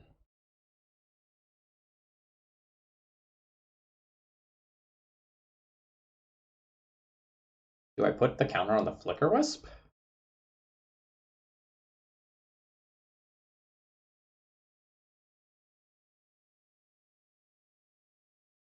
Or do I put it on Luminarch Aspirant? If this thing gets elked, I would rather it have more counters. So maybe let's just take the attack for 3.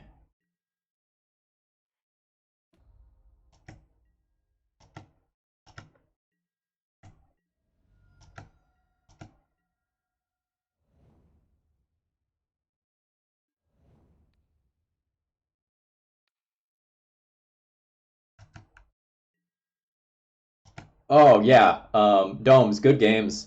That game 1 was absolutely amazing.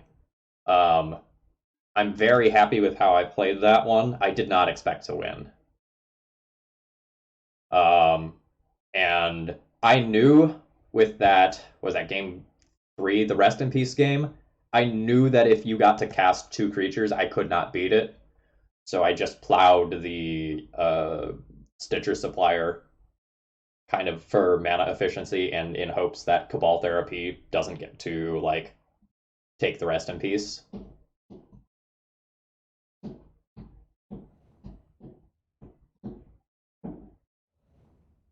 A Wasteland? My opponent Delver after all?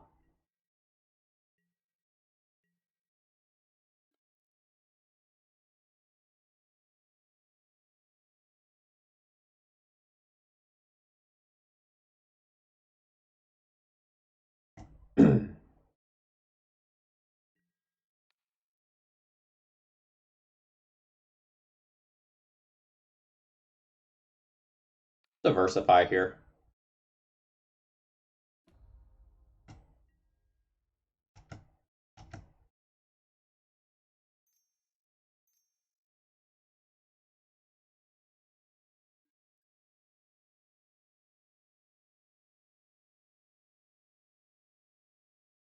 Sure.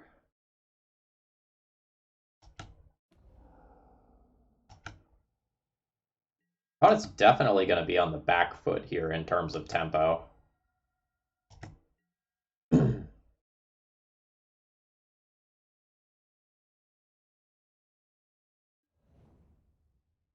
Plays this in a daze, but I think Luminarch Aspirant is better than the Mom here.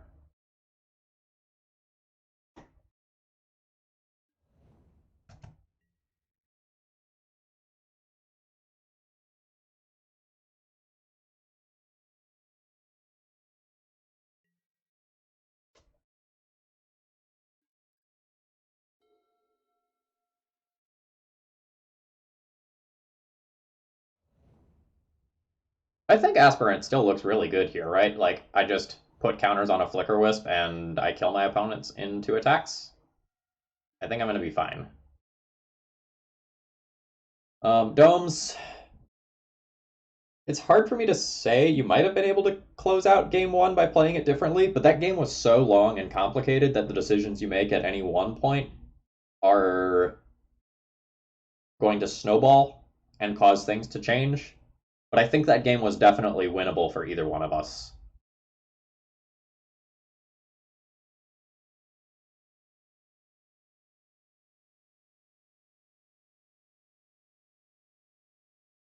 I think Cardboard Live was not displaying Luminarch Aspirant and Skyclave Apparition properly. They're both 4-ofs.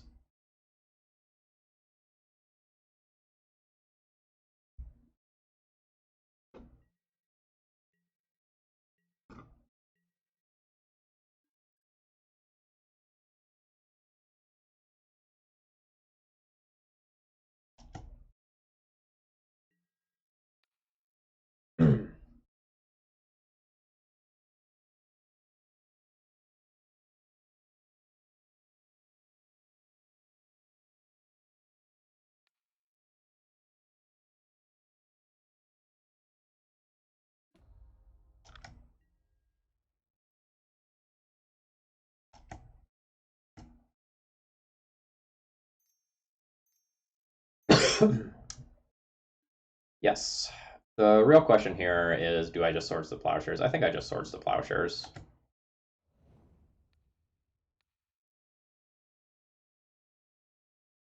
I don't think I want to tap this mob. I don't want to give my opponent an opportunity to be able to remove the Flicker Wisp.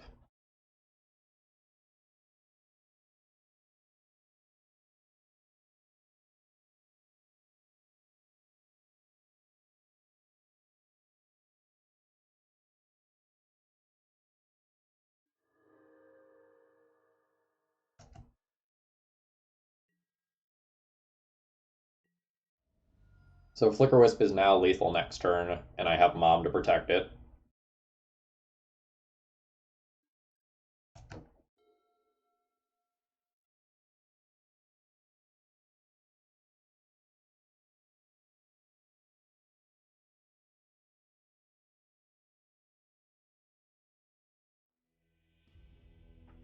Okay, let's assume we're playing against Death Shadow Delver.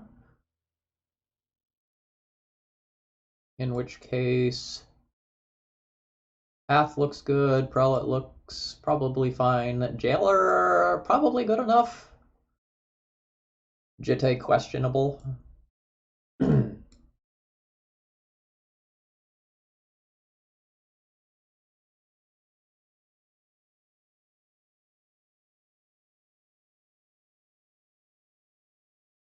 Like, if I just leave Jitte in the sideboard, my opponent might bring in some random things to deal with it that I blank. It's not like Jitte is bad, but I wonder if I need it with the pile of removal I have. 6 1-drop removal spells plus Apparitions plus Jailer.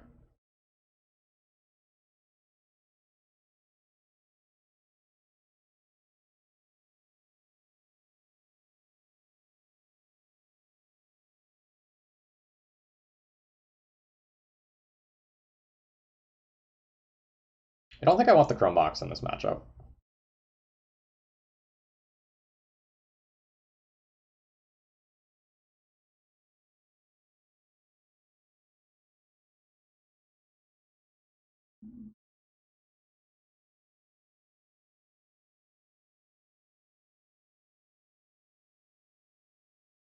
And I don't really know how I want to board.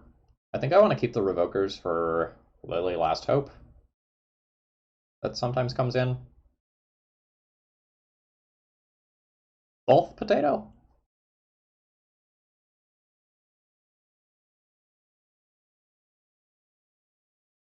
Maybe I'll leave one Revoker as a tutor target. I just kind of like everything that's in my deck. Like, I like having all these flyers. I like the extra protection. Maybe I don't bring in the Jailer.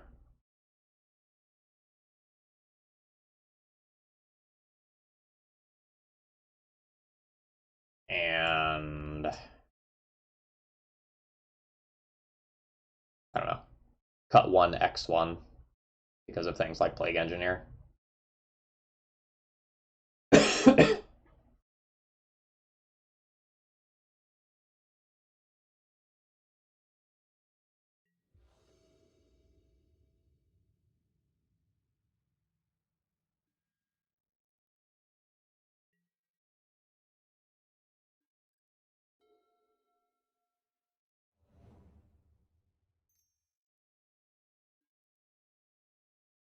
I am snap wastelanding my opponent now.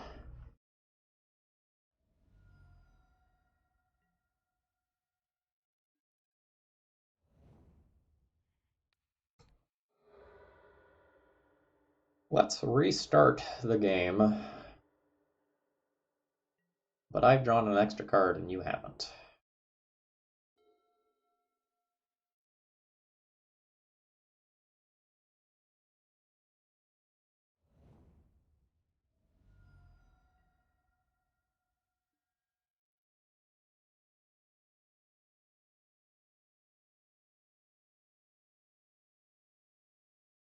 Yeah, I'm gonna waste them again.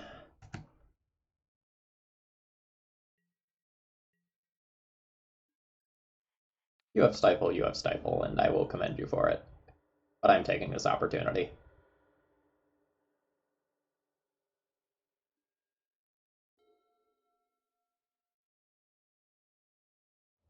Inclusive language is something that I'm trying to be very, very good about. Fuck 'em!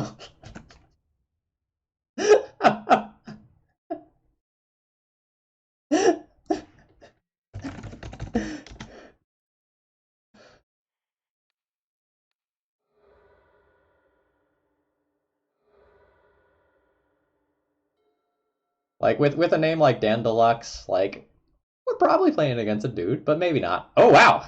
You have so many lands, too!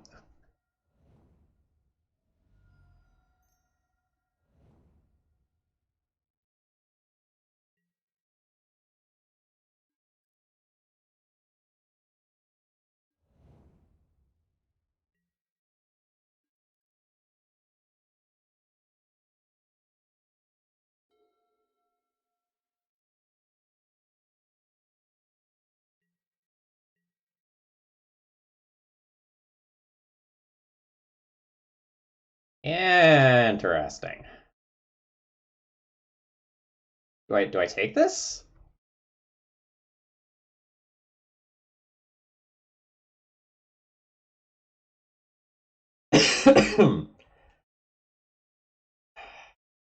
I have Sanctum Prelate and Mom in 2 turns.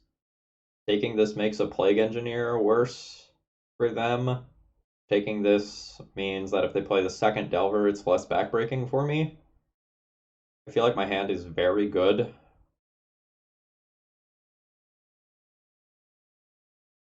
They have push, they would have already pushed.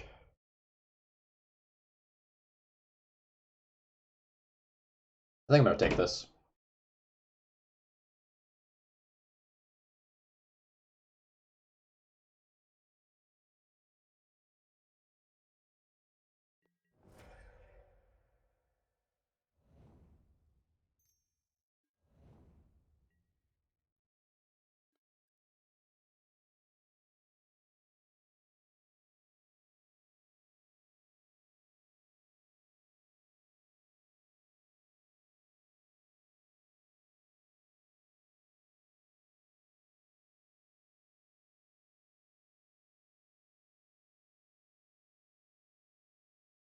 If I resolve Luminarch Aspirant, I might just aggro kill my opponent before they can kill me. Their threat will be bigger, but I don't need to do that much damage.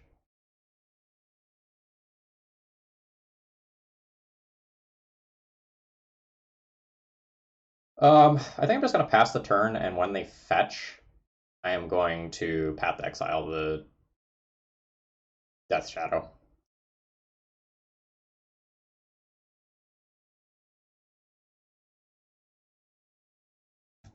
Plays around Pierce a little bit better.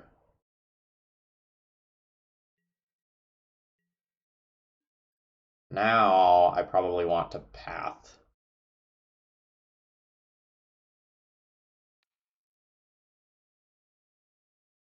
Before I open up Hardcast Force of Negation.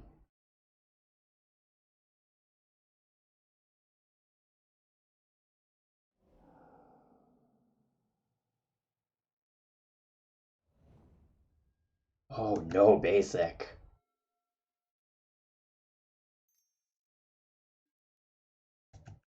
Goodbye, Sanctum Prelate.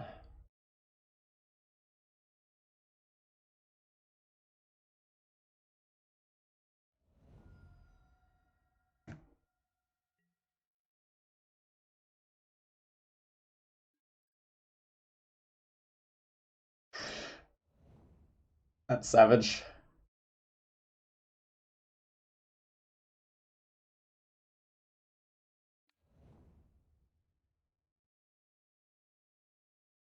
That's...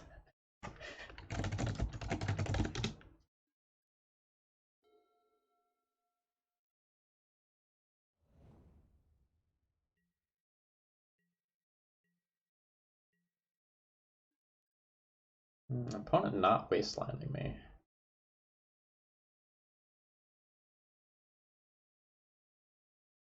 Wonder what that means. I don't know, maybe they're playing towards a solid 3-drop of some nature.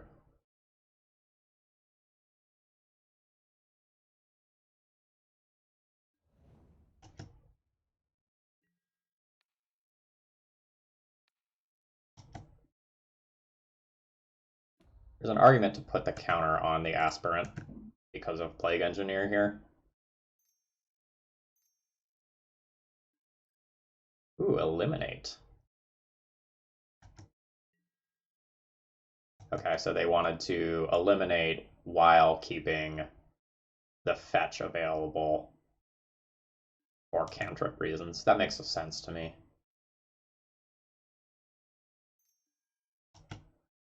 It looks like that line has really paid off for them.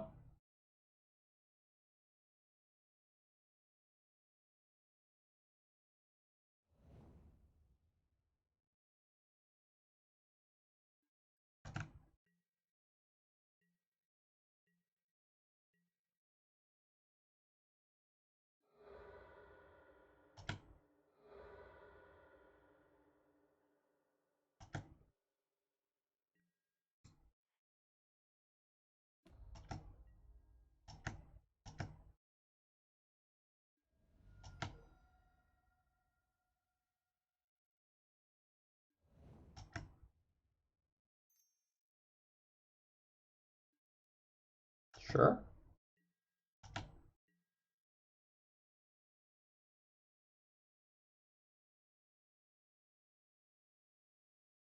I think I just play Mom here. And I don't think I was supposed to play that land.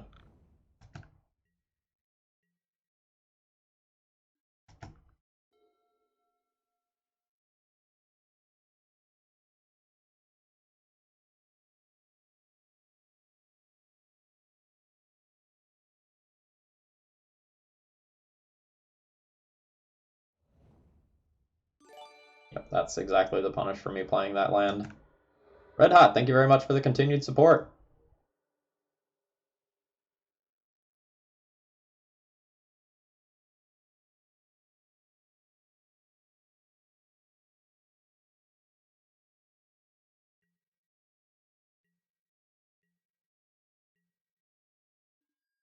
Never punished.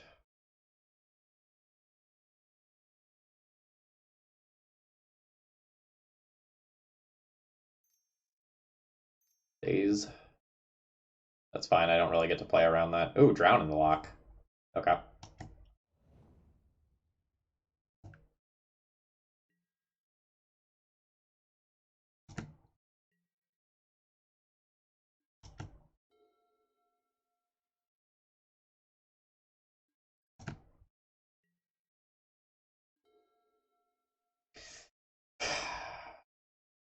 Fuck, man. Plague Engineer will ruin me. No.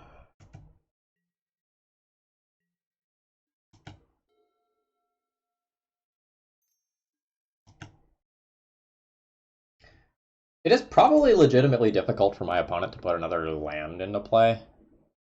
Right? So they've used Grave, Underground Sea, 2 Wastelands. Getting to that 3rd mana could be hard. Alright.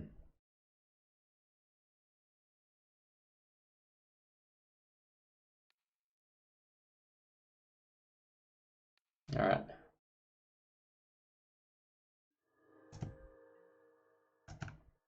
think I'm not going to save that for Plague Engineer. I think I'm just going to eliminate the Delver. I think if the Plague Engineer hits play and removes 2 moms, I'm screwed anyway.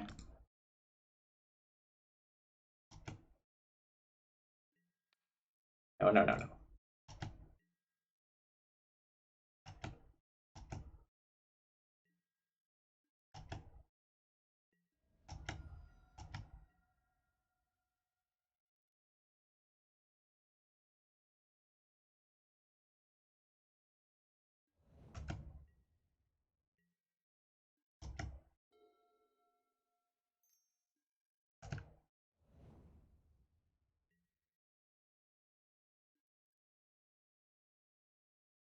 Okay, do I turn them all sideways?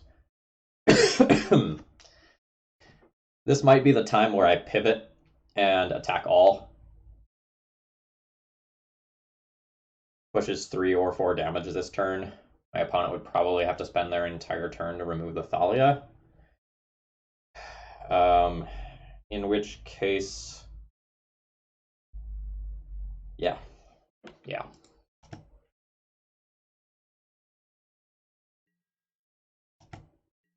I'm attacking with at least 2. The third one is questionable.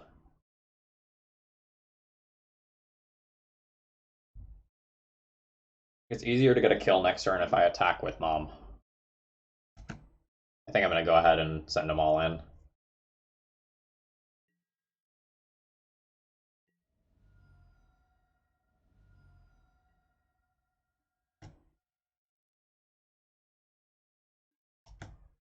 Alright, Ponder's fine. Ponder's a dead card as far as I'm concerned.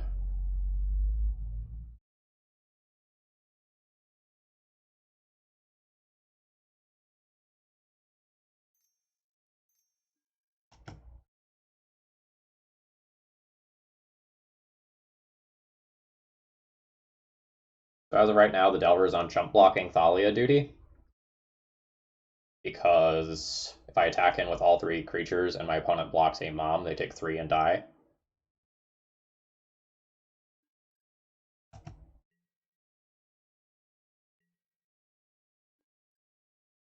That's awesome.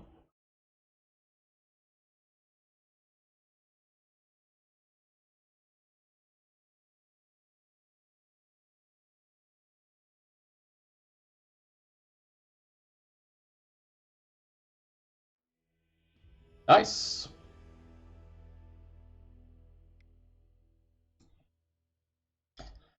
Okay. So, that was fun. That was like legitimately fun in a way that Death and Taxes hasn't been in the better part of a year, maybe more. Yeah, that was a 4-1. And we just lost to Infect with Oko in round 1. Luminarch Aspirant is really good. Like, the ability for that card to snowball games is very, very similar to what something like Dreadhorde Arcanist does for the Delver decks. The scaling is definitely slower. Like with Dreadhorde Arcanist, if you untap with it once, it's just like, oh god, it's so hard to come back from that. Like, it doesn't snowball quite that hard. But this is a very good aggressive card that allows D&T to close out games in different ways. Like, it can be a slow scaling standalone threat. We never accrued these things in multiples, but like when that happens in matchups that are going to have board stalls, I imagine you can make some stupid big flyers very, very easily. We did not put very many Skyclave apparitions into onto the battlefield, but conceptually, I very much like having access to them. Honestly, especially with Luminarch Aspirant. Like, you make a big threat, your opponent plays a blocker, you're like, haha, your blocker is gone, take 7. Like, this is strong.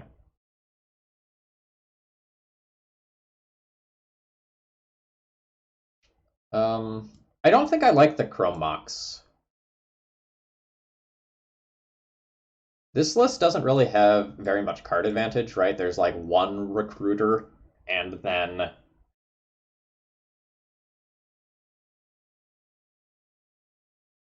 That's it.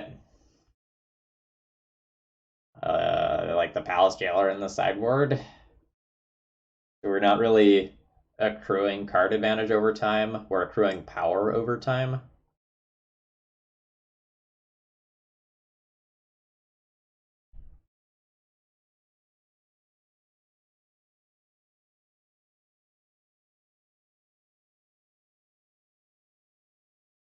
So I wonder if Chrome Mox should be something else. I also wonder if Sarah Avenger should just be something else that I can cast on turn 2.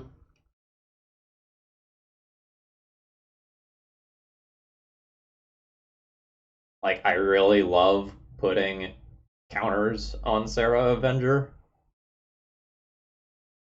Like, it's offensive and defensive at the same time in a way that a lot of the other threats aren't.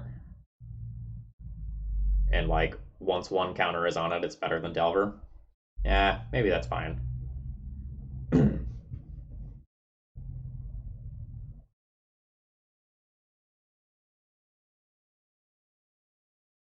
Yeah, I think I want Chrome Mox to just be another creature.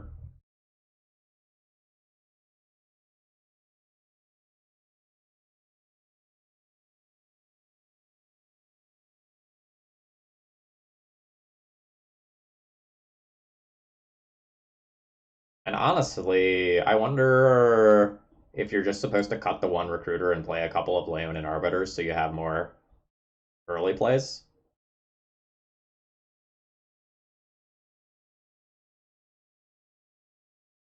I don't know, like, being able to play one drop into Luminarch Aspirant is pretty good.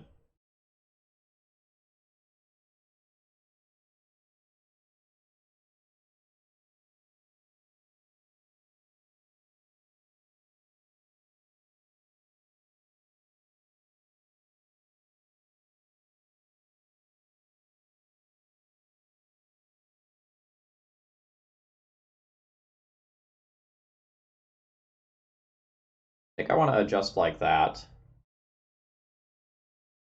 as far as main deck goes.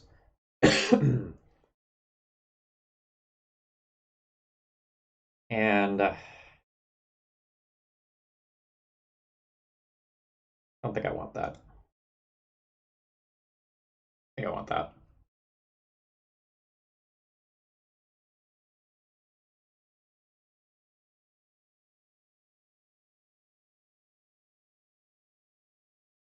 I don't really know what the game plan versus control is yet.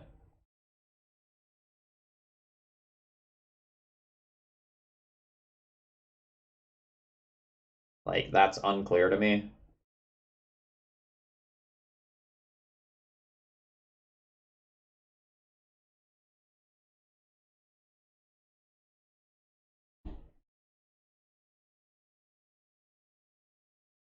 Just have the 2 Prelate in the sideboard, run another Arbor for consistency. Oh, okay, I can see that.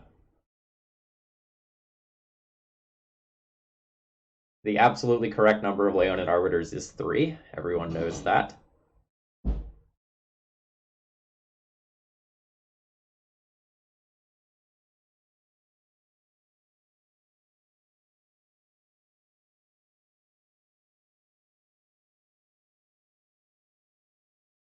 I don't know what I'm supposed to do versus control. Like, Cataclysm is something that you're very frequently using to beat Oko. But Cataclysm's really bad if you're trying to go wide by having a bunch of bears on the battlefield with, like, Luminarch Aspirants and stuff.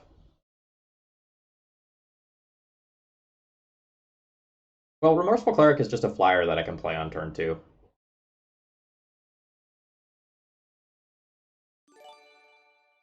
Neon City, thank you very much for rating. For folks who are turning in, hi, I'm Phil Gallagher. I run Thraben University, a site for death and taxes, and we just 4-1'd with an interesting Luminarch Aspirant list, and we're kind of retooling right now. I don't know.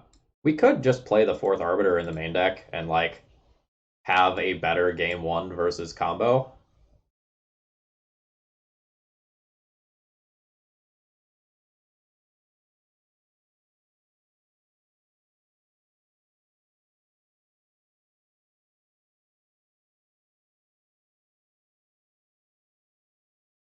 I think this is an okay place to try again in terms of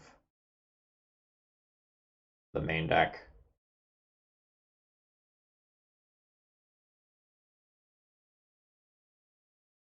I do think a Ballista should be in the sideboard somewhere. Maybe that should be over Jitte. Like, Jitte did some stuff today, but I'm kind of mana tight and just like playing out my creatures as frequently as possible.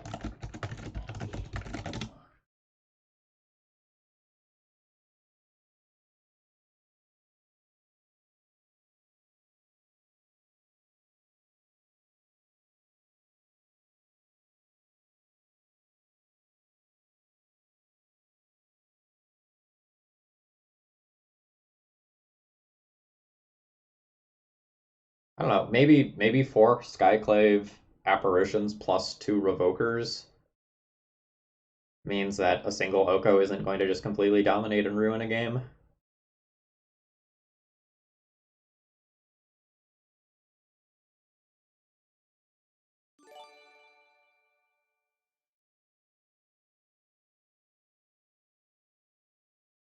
Daniel, not Den, Eggy Benny, thank you very much for following.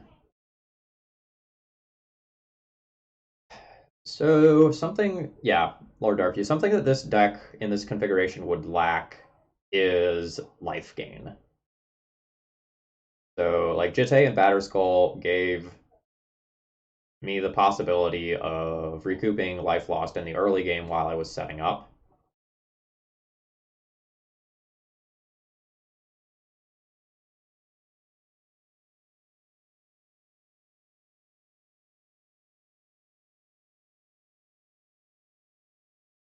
I wonder how good Containment Priest actually is in this deck.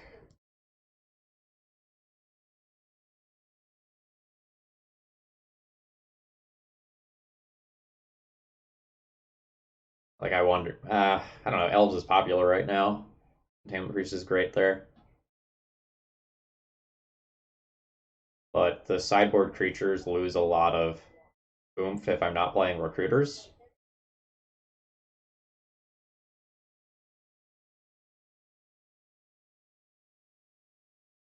I wonder if, like, Cage is better than Containment Priest since it comes down a turn earlier.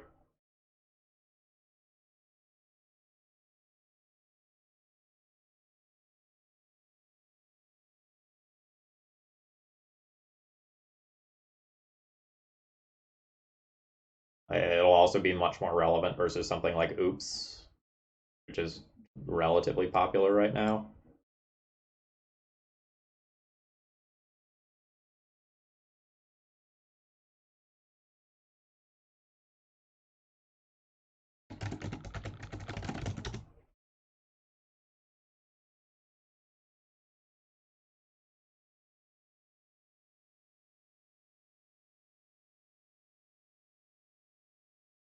Do you think Thraben Inspector is an option to replace Familiar?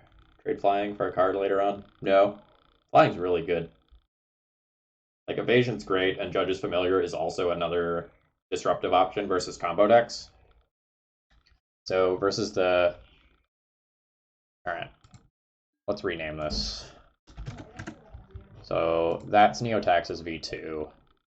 Let's look at Neotax's V1.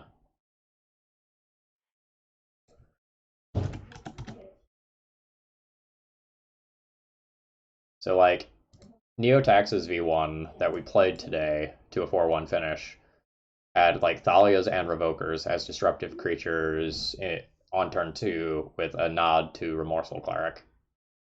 Whereas this one that I'm putting together now adds 4 Leonin Arbiters to that count. And is like a much stronger Hate Bearers deck. So we're going to gain a lot versus combo, and Skyclave means that we gain a lot versus fair decks. And Luminarch Aspirant is at least as good as Stoneforge Mystic in fair matchups. Like, in a very different way, it just lets you close the game faster.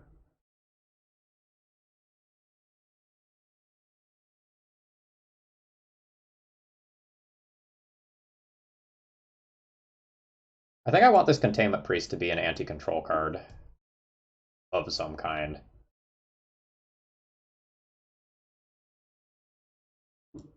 So like right now, 11 of the cards in the sideboard are for combo, and I feel like 10 cards for combo is more comfortable.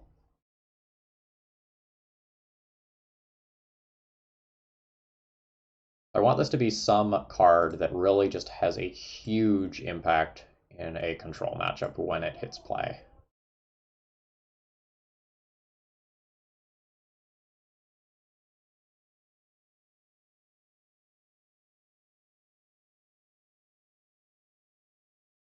I don't know. Gideon's way worse. Like when you're making 2/2s and your opponent's making 3/3s, that's kind of rough. Brightling's bad versus Elks.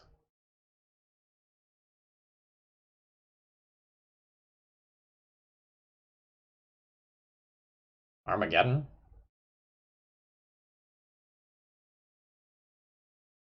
I can see Armageddon being a real plan versus control. Like, get established, cast Geddon, win.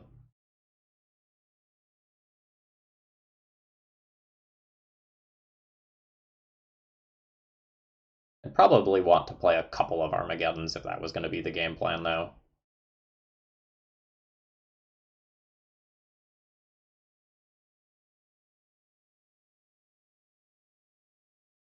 I don't really think Jailer's good versus Snow.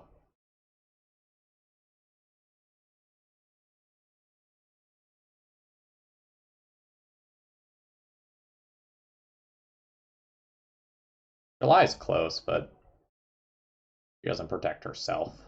So she can get elked and then the ability's off.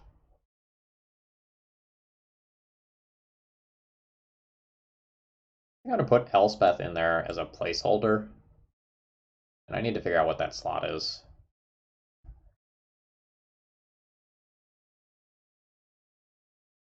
But I think I like